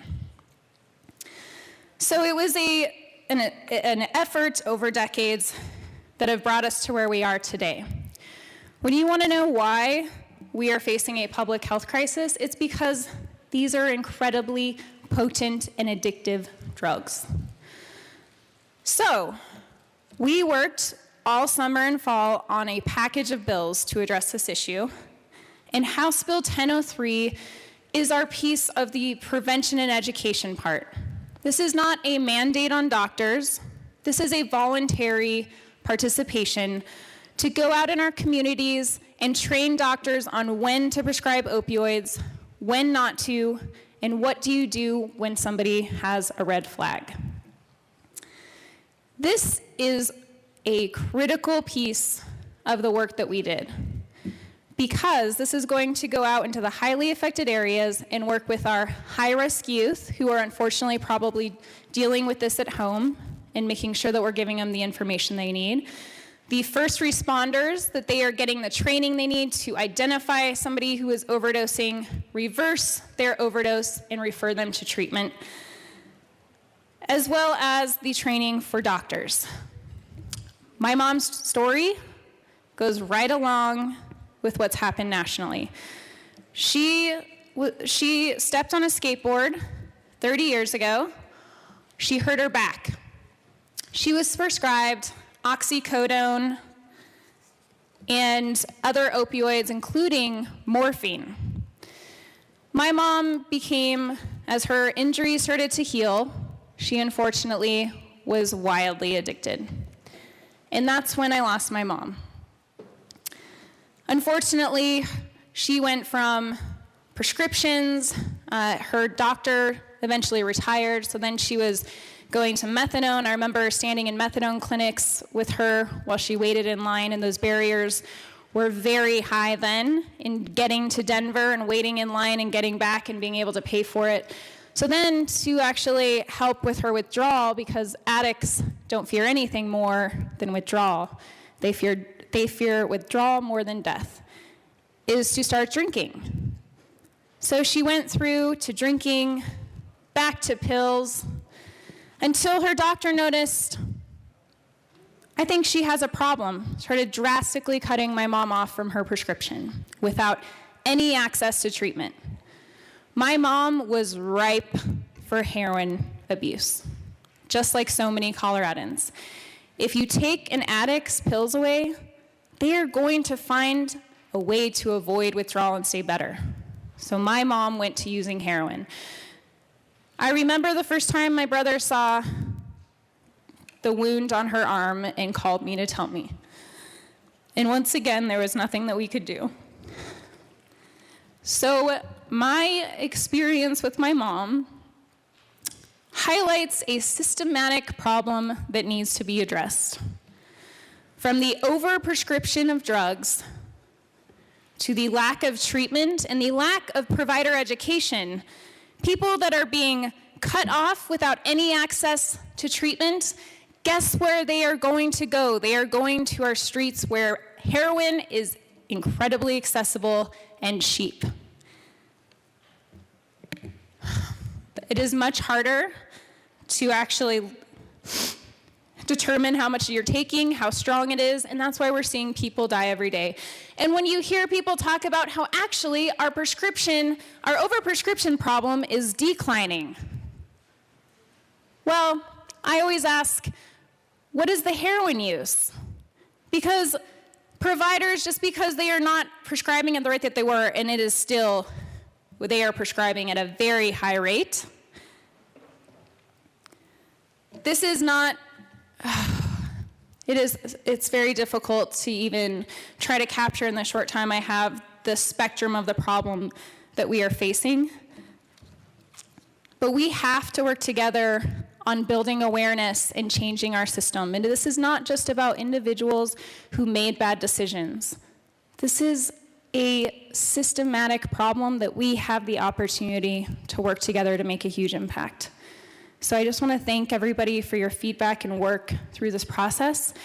We have a long ways to go, but we are taking a huge step forward. And so for the training and education piece of our work, I ask for your support of 1003.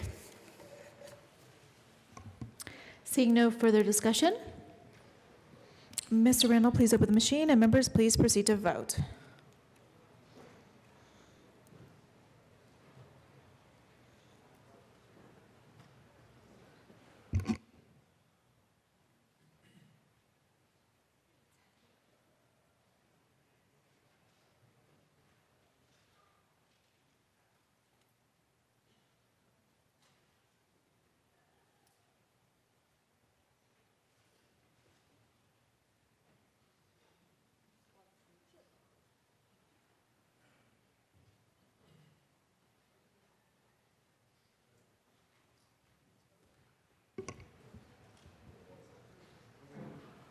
Representative Arndt and Representative Melton.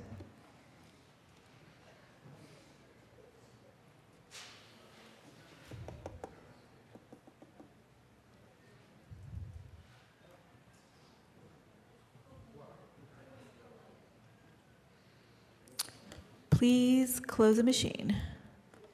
With 40 yes votes, 21 no votes, and 4 excused, House Bill 1003 is passed. Co-sponsors.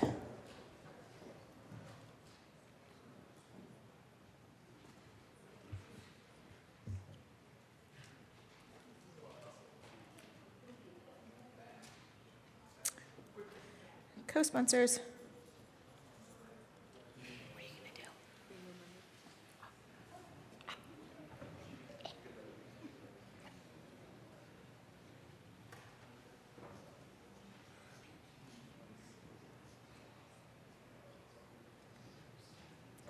Please close the machine.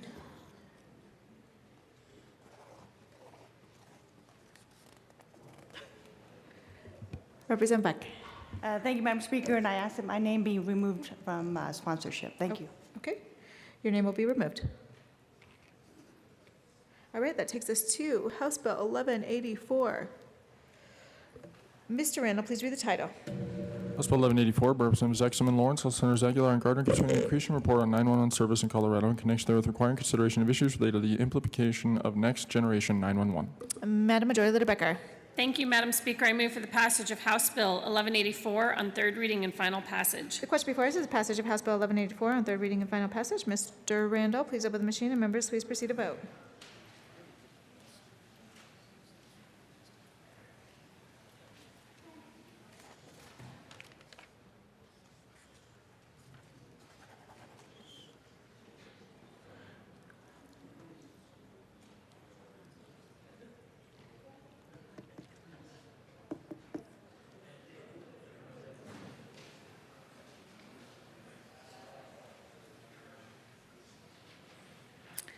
Please close the machine. With 61 yes votes, 0 no votes, and 4 excused, House Bill 1184 is passed. Co-sponsors.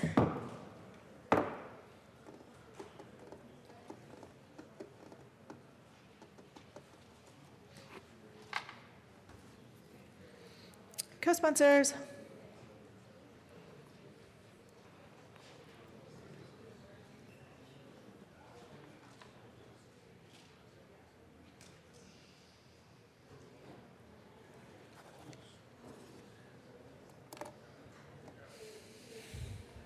Please close the machine.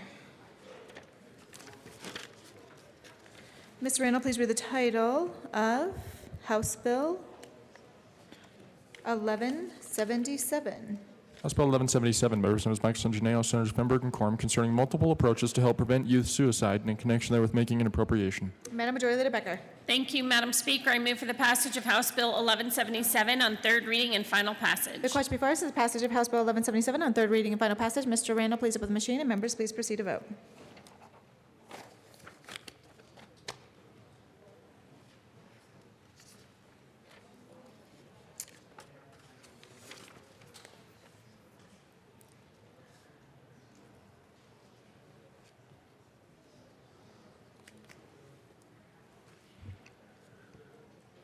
Representative Willett. Please close the machine. With 34 yes votes, 27 no votes, and 4 excused, House Bill 1177 is passed. Co-sponsors.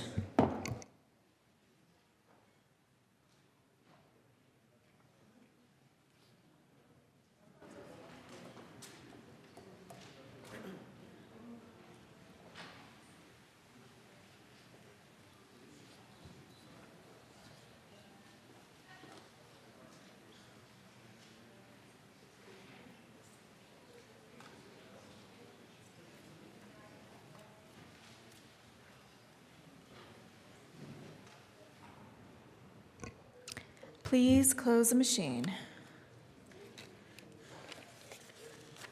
Madam Majority Leader Becker. Thank you, Madam Speaker. I move to lay over House Bill 1212 until Monday, April 23rd. Seeing no objection, House Bill 1212 will be laid over until April 23rd. Mr. Randall, please read the title of House Bill 1217. House Bill 1217 by Representatives Van Winkle and Garnett, all Senator Gardner, concerning temporary income tax credit for employees that make contributions to 529 qualified state tuition program accounts owned by their employees in connection therewith enacting the Working Families College Savings Act. Madam Majority Leader Becker. Thank you, Madam Speaker. I move for the passage of House Bill 1217 on third reading and final passage. Question before us is the passage of House Bill 1217 on third reading and final passage. Mr. Randall, please open the machine, and members, please proceed to vote.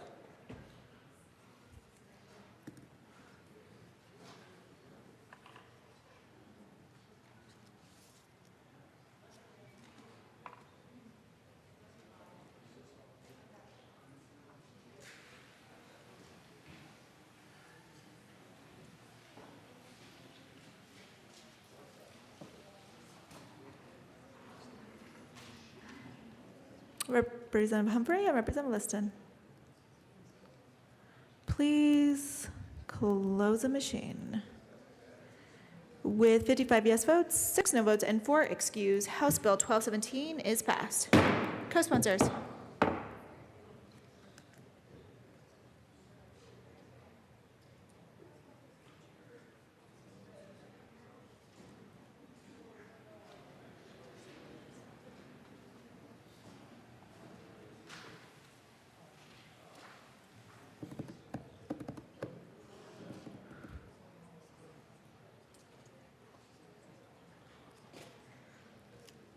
Please close the machine. Mr. Randall, please read the title of House Bill 1251. House Bill 1251 by Representatives Lee and West, Senators Kagan and Gardner, concerning measures to improve the efficiency of the community corrections transition placements in connection therewith making an appropriation. Madam Majority Leader Becker. Thank you, Madam Speaker. I move for the passage of House Bill 1251 on third reading and final passage. Question before us is a passage of House Bill 1251 on third reading and final passage. Mr. Randall, please open the machine, and members, please proceed to vote.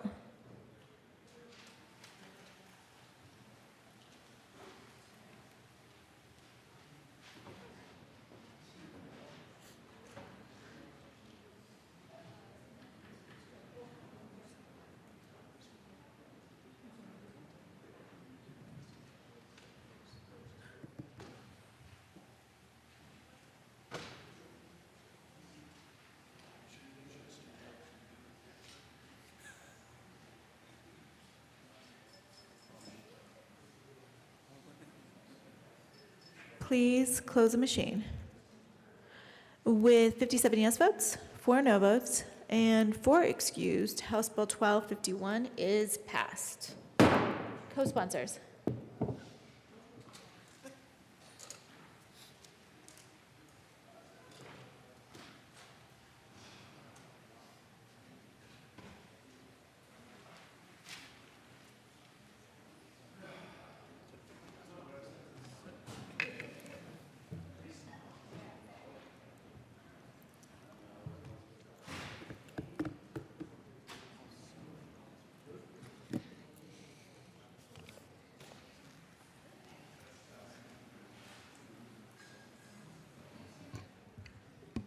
Please close the machine.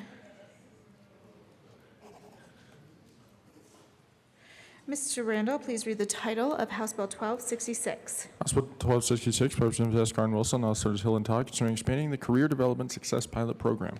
Madam Majority Leader Becker. Thank you, Madam Speaker. I move for the passage of House Bill 1266 on third reading and final passage. The question before us is passage of House Bill 1266 on third reading and final passage. Mr. Randall, please open the machine, and members, please proceed to vote.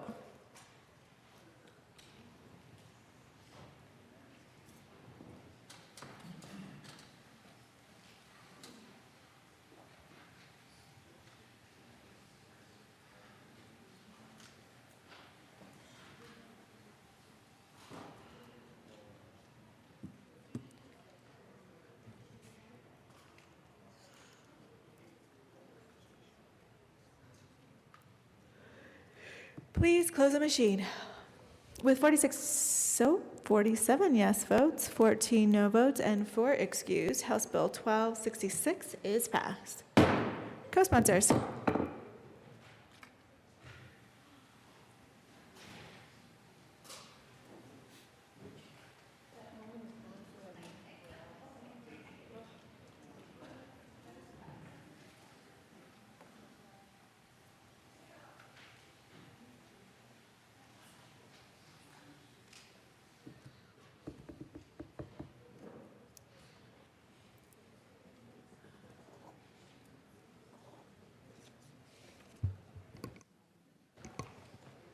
Co-sponsors.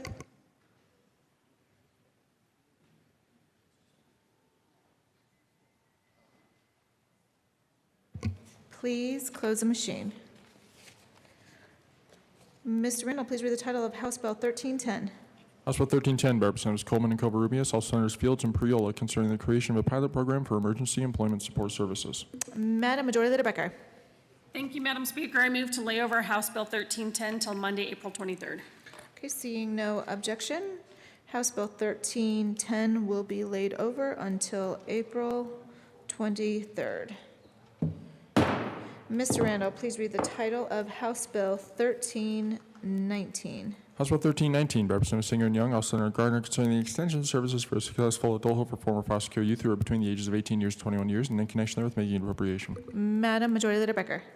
Thank you, Madam Speaker. I move for the passage of House Bill 1319 on third reading and final passage. All right, the question before us is the passage of House Bill 1319 on third reading and final passage. Mr. Randall, please open the machine, and members, please proceed to vote.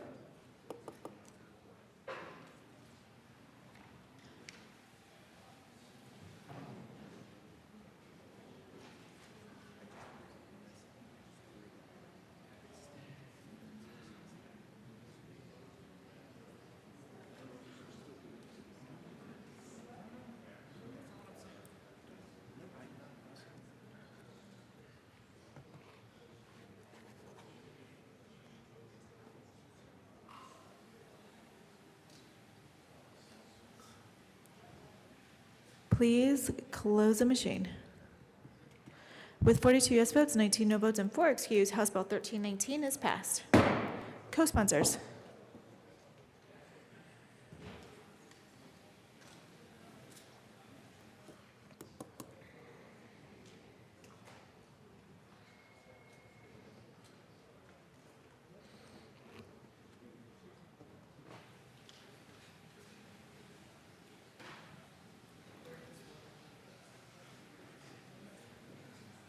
Co-sponsors.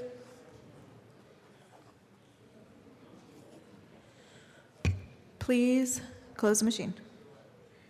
Mr. Randall, please read the title of House Bill 1379. House Bill 1379 by Representatives Pedersen and Wilson, all Senator Hill, concerning the financing of public schools and in connection therewith making an appropriation. Madam Majority Leader Becker. Thank you, Madam Speaker. I move for the passage of House Bill 1379 on third reading and final passage. The question before us is the passage of House Bill 1379 on third reading and final passage. Representative Pedersen. Thank you, Madam Speaker. Members, I'm incredibly proud of the work that we did this year to prioritize funding for our schools. And we could not have done it without the people on JBC. I didn't have the opportunity to thank Representative Hamner, Young, and Rankin for standing with us and prioritizing education funding. And so I just wanted to take the opportunity to say thank you. This is going to make a huge impact in our communities, in our the kids' opportunities. So thank you very much. Representative Bridges. Thank you, Madam Speaker. And I want to echo Representative Pedersen's appreciation for all the work that went into this bill. This is a bill that we should all be proud of. This is incredibly, the increase that we have for our schools is incredible. We should all be proud of it. There's a challenge, though, with our funding formula. There's work being done on this on both sides of the aisle. I represent a very diverse district. I've got John Elway and Peyton Manning in my district, Cherry Hills Village. I also have Sheridan. Sheridan is 90% free and reduced lunch in their public schools. That is the second highest level in the state. It is the highest level in the Denver metro area. 1 in 4 kids in Sheridan is experiencing homelessness. We have a funding formula that was created 20 years ago. We need to do work to make that formula more equitable in our state. This is a good bill. I urge an aye vote, but there's a lot of work to do. Thank you. All right, seeing no further discussion, Mr. Randall, please open the machine, and members, please proceed to vote.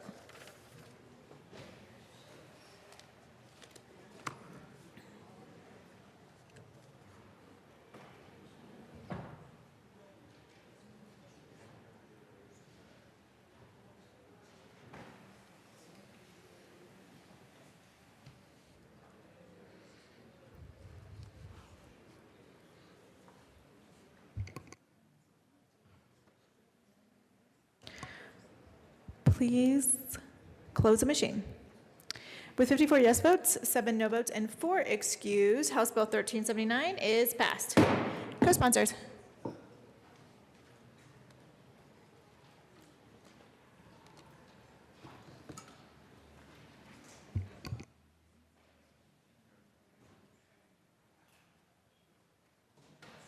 Co-sponsors.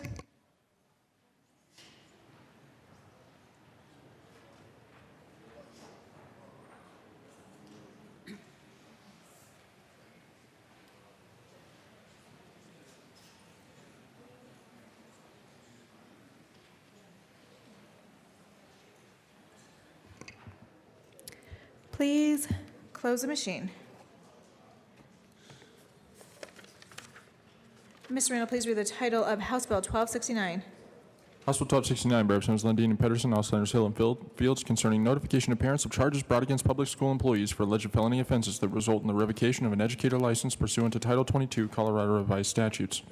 Assistant Majority Leader Garnett. Thank you, Madam Speaker. I move for the passage of House Bill 1269 on third reading and final passage. Question before us is passage of House Bill 1269 on third reading and final passage. Mr. Randall, please open the machine, and members, please proceed to vote.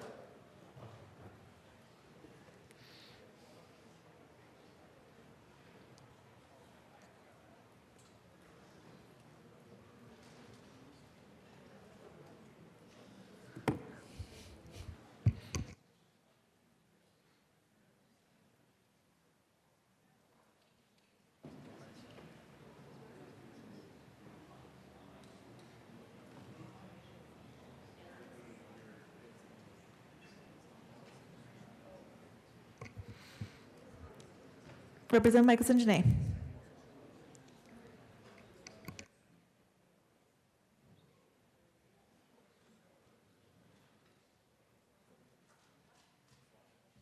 Please close the machine.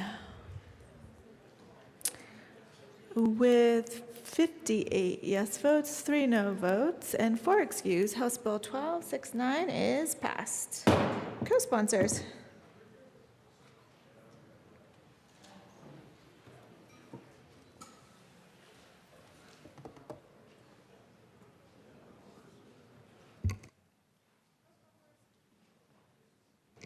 Co-sponsors.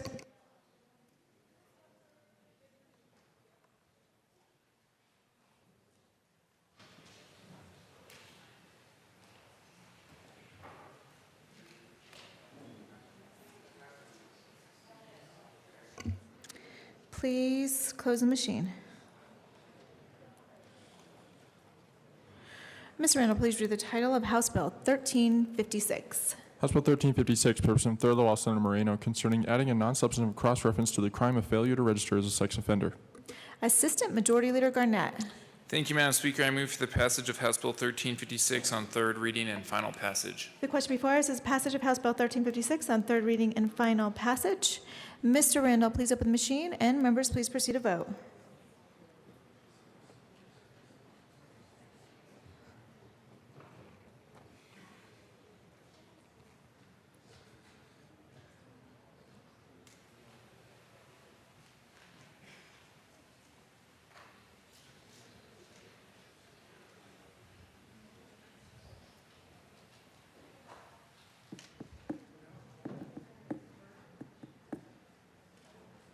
Representative Beckman. Please close the machine. With 61 yes votes, 0 no votes, and 4 excused, House Bill 1356 is passed. Co-sponsors.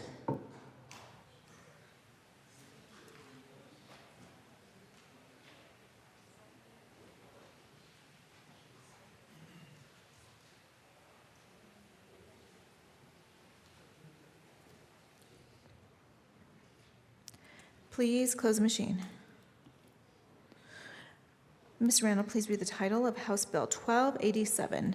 House Bill 1287 by Representative Weissman, House Senators Cook and Kagan, concerning a extension of the repeal of the Colorado Commission on Criminal and Juvenile Justice in connection therewith making an appropriation. Assistant Majority Leader Garnett. Thank you, Madam Speaker. I move for the passage of House Bill 1287 on third reading and final passage. The question before us is the passage of House Bill 1287 on third reading and final passage. Mr. Randall, please open the machine, and members, please proceed to vote.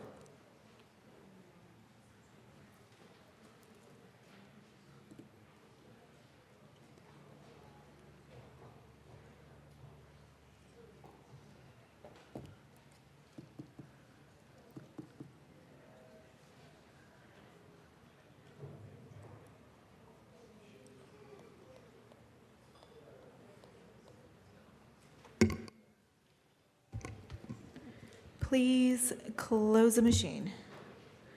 With 55 yes votes, 6 no votes, and 4 excused, House Bill 1287 is passed. Co-sponsors.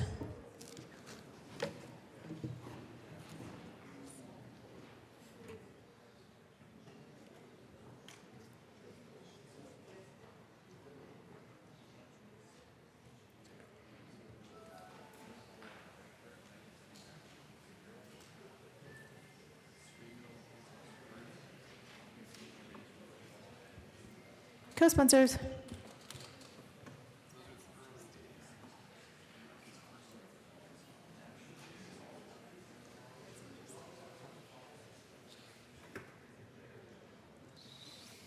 Please close the machine.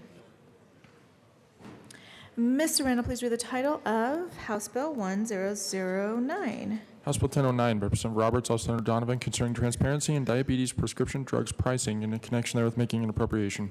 Assistant Majority Leader Garnett. Thank you, Madam Speaker. I move for the passage of House Bill 1009 on third reading and final passage. The question before us is the passage of House Bill 1009 on third reading and final passage.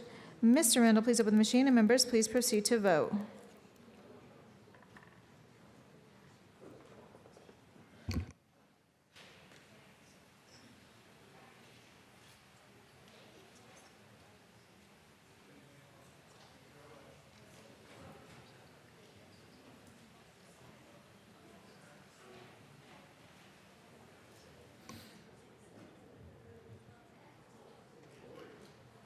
Please close the machine.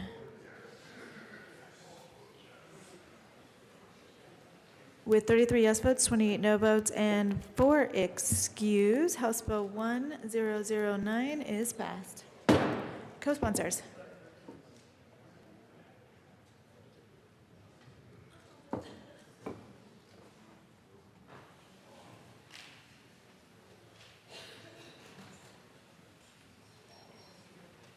Co-sponsors.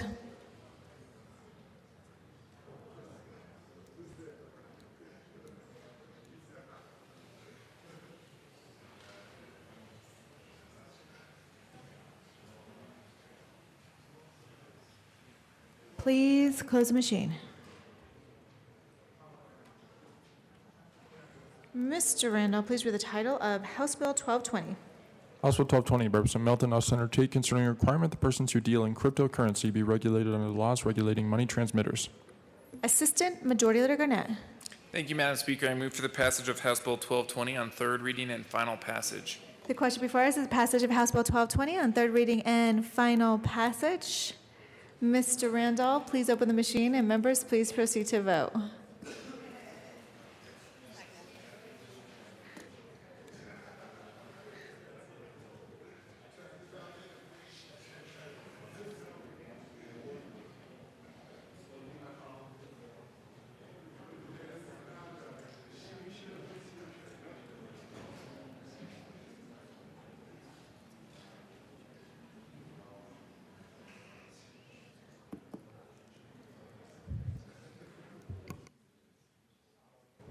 Please close the machine. With 55 yes votes and 6 no votes, 4 excused, House Bill 1220 is passed. Co-sponsors.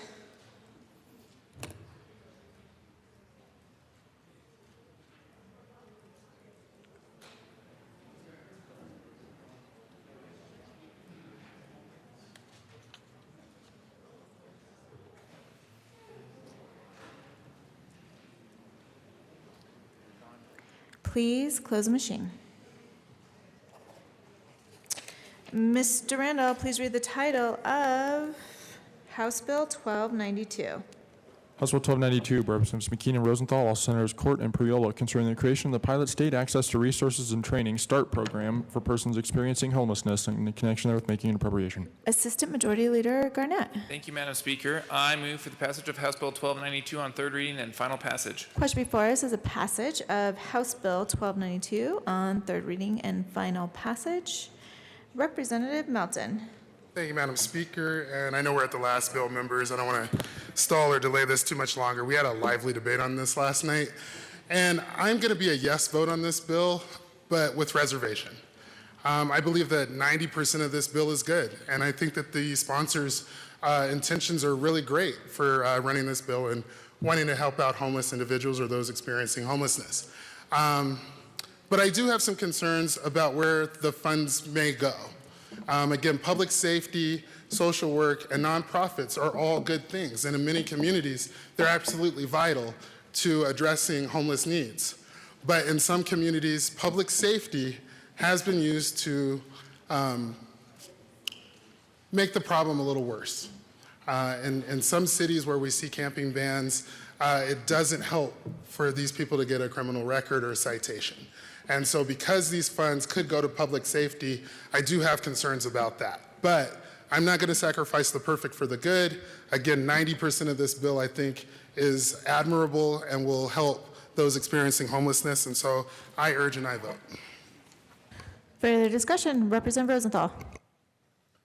Thank you, Madam Speaker, and thank you very much, Representative Melton, for the support on the bill.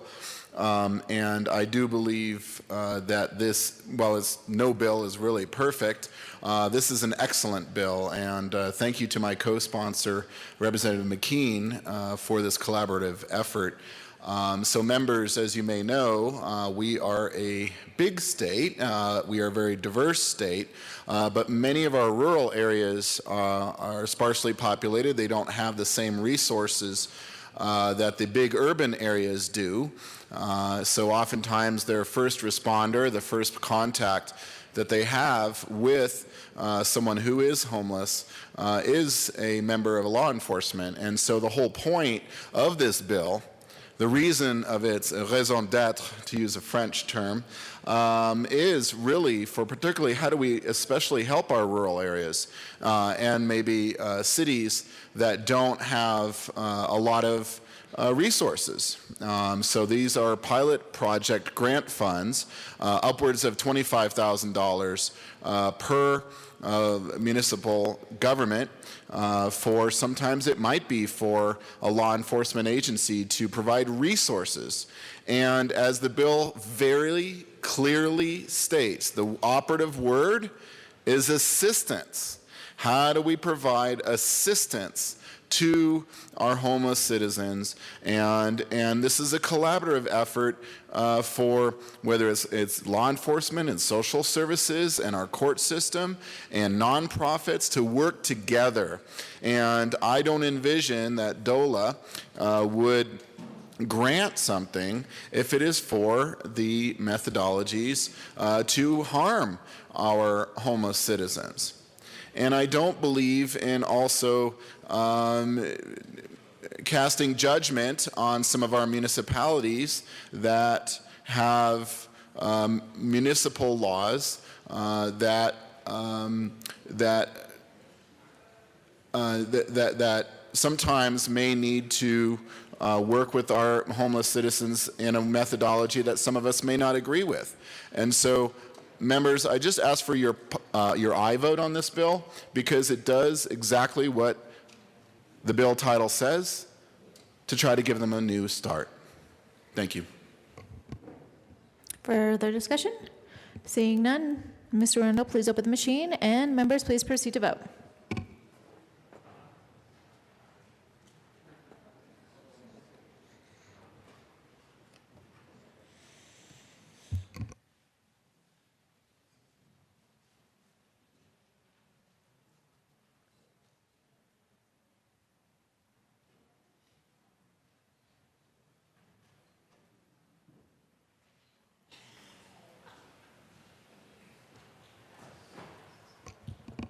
Please close the machine.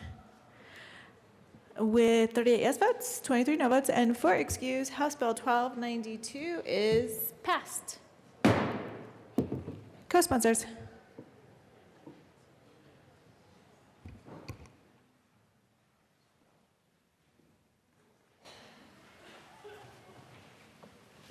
Co-sponsors.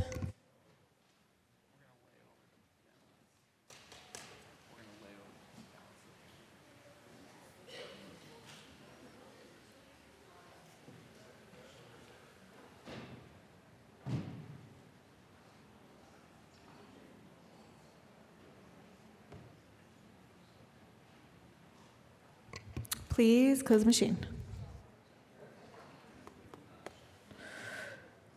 Assistant Majority Leader Garnett. Thank you, Madam Speaker. I move to lay over the balance of the calendar until Monday, April 23rd. All right, seeing no objection, the balance of the calendar will be laid over.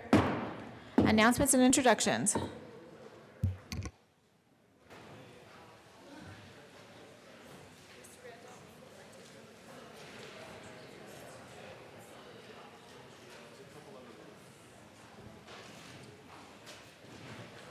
Representative Kraftharp. Thank you, Madam Chair. Business Affairs and Labor Committee. OIT staff are in the Barney Ford room if people for availability if people have questions about the bill we heard this week, and we'll be hearing this next week. Thank you. Further announcements or introductions? Representative Singer. Thank you, Madam Speaker. Members, happy 420. Everyone be safe out there today. Definitely make sure if you choose to consume that you consume responsibly and take a ride back home through a taxi cab service. And in the meantime, my thanks to the consumers of marijuana for funding basically all of our bills that passed today.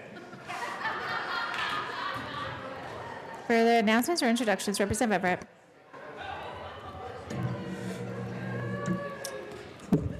Thank you, Madam Speaker. I represent House District 22, and there is a high school there in House District 22 named Columbine High School. And 19 years ago, there was a huge tragedy at Columbine, and I think we all need to have a moment of silence, but I definitely want to have someone who was there and who's a survivor say some words. So, Representative Neville. Minority Leader Neville.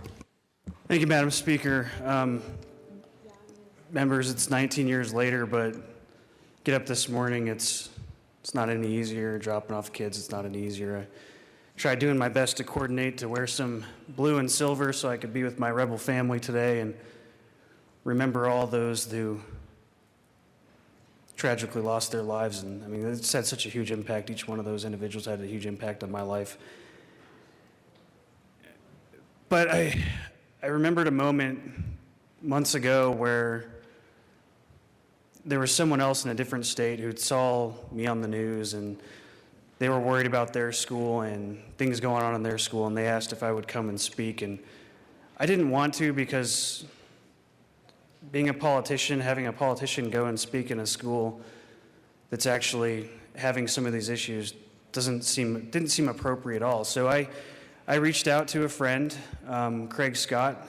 His story was much more compelling than mine, and asked him if he knew of anything out there, any programs, anything out there we could reach out, because I get frustrated of the politicization of this day and how we get so political, and I don't think it should be political. And thank you for the Madam Majority Leader and Assistant Majority Leader for giving me permission, but I want to play this video of what Craig is doing, because it's not political, but it's an amazing program. So please take a look at this video.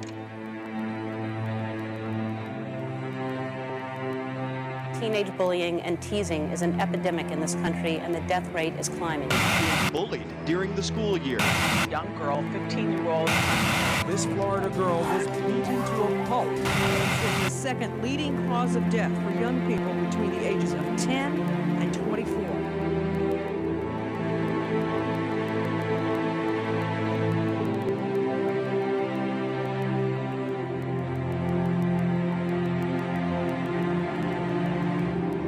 So they shot and killed Isaiah, and they shot and killed Matt, and left me underneath that table.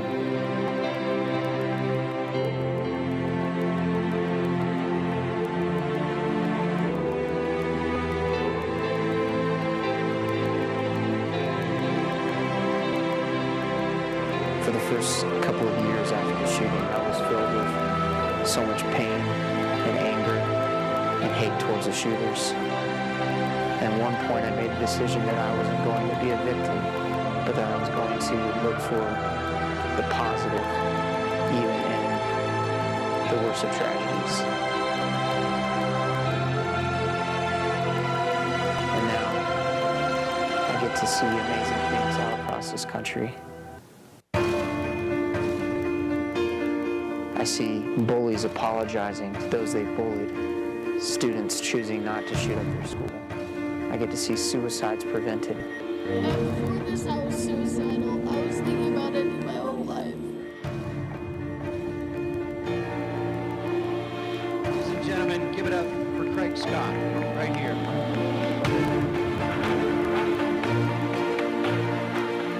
I'm not out to change the world, just to change one person, one teen at a time.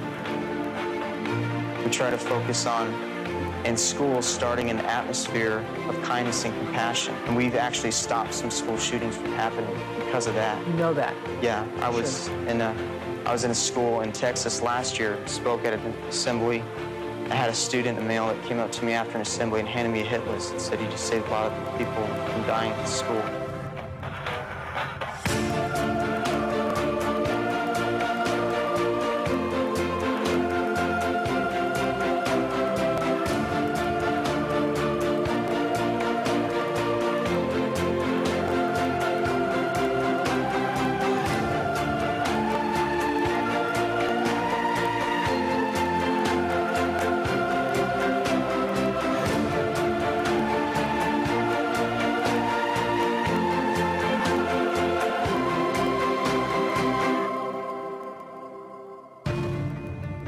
Tragic, but it can also be a source of inspiration that those lives that have been lost, teenagers like Rachel Scott, class of 2000, hold out the very promise of how things ought to be.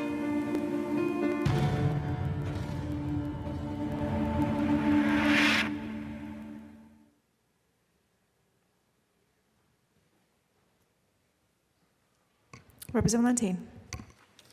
Thank you, Madam Speaker.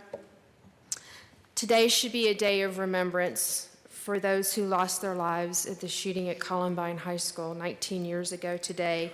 And in respect to that, I'd like to read the names of the students and faculty member who died. Stephen Kernow, he was 14. Daniel Mauser is 15. Daniel Rohrbaugh is 15. Kelly Fleming, 16. Matthew Ketcher was 16. Kyle Velasquez, 16. John Tomlin, 16. Corey DePuter, 16. Cassie Bernal, 17. Rachel Scott, 17. Isaiah Scholes, 18. Lauren Townsend, 18. And the faculty member who died was William Dave Sanders, who was 47.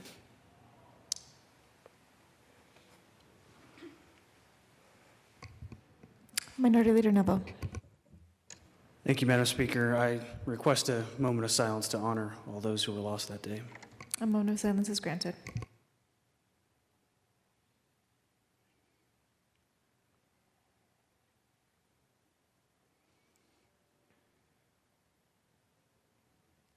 Thank you, members. Representative Pedersen. Thank you, Madam Speaker.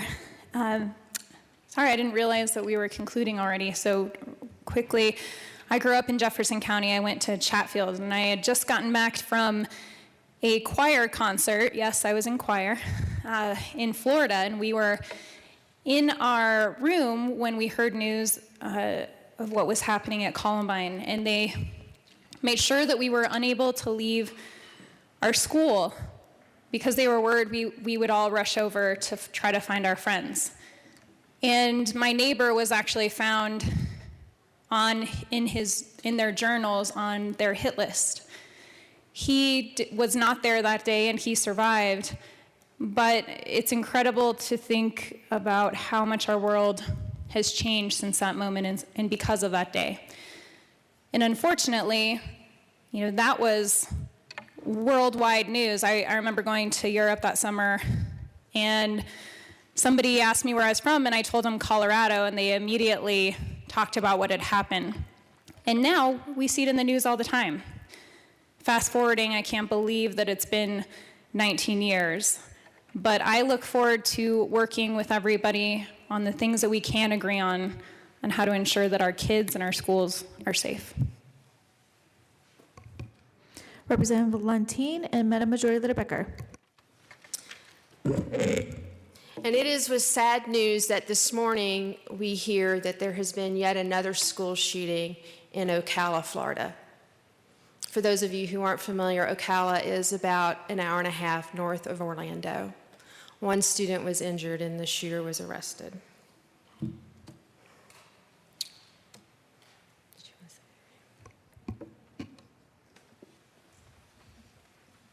Further discussion? Minority Leader Novo. Thank you, Madam Speaker. Members, just those out there, Rebel family, we are Columbine.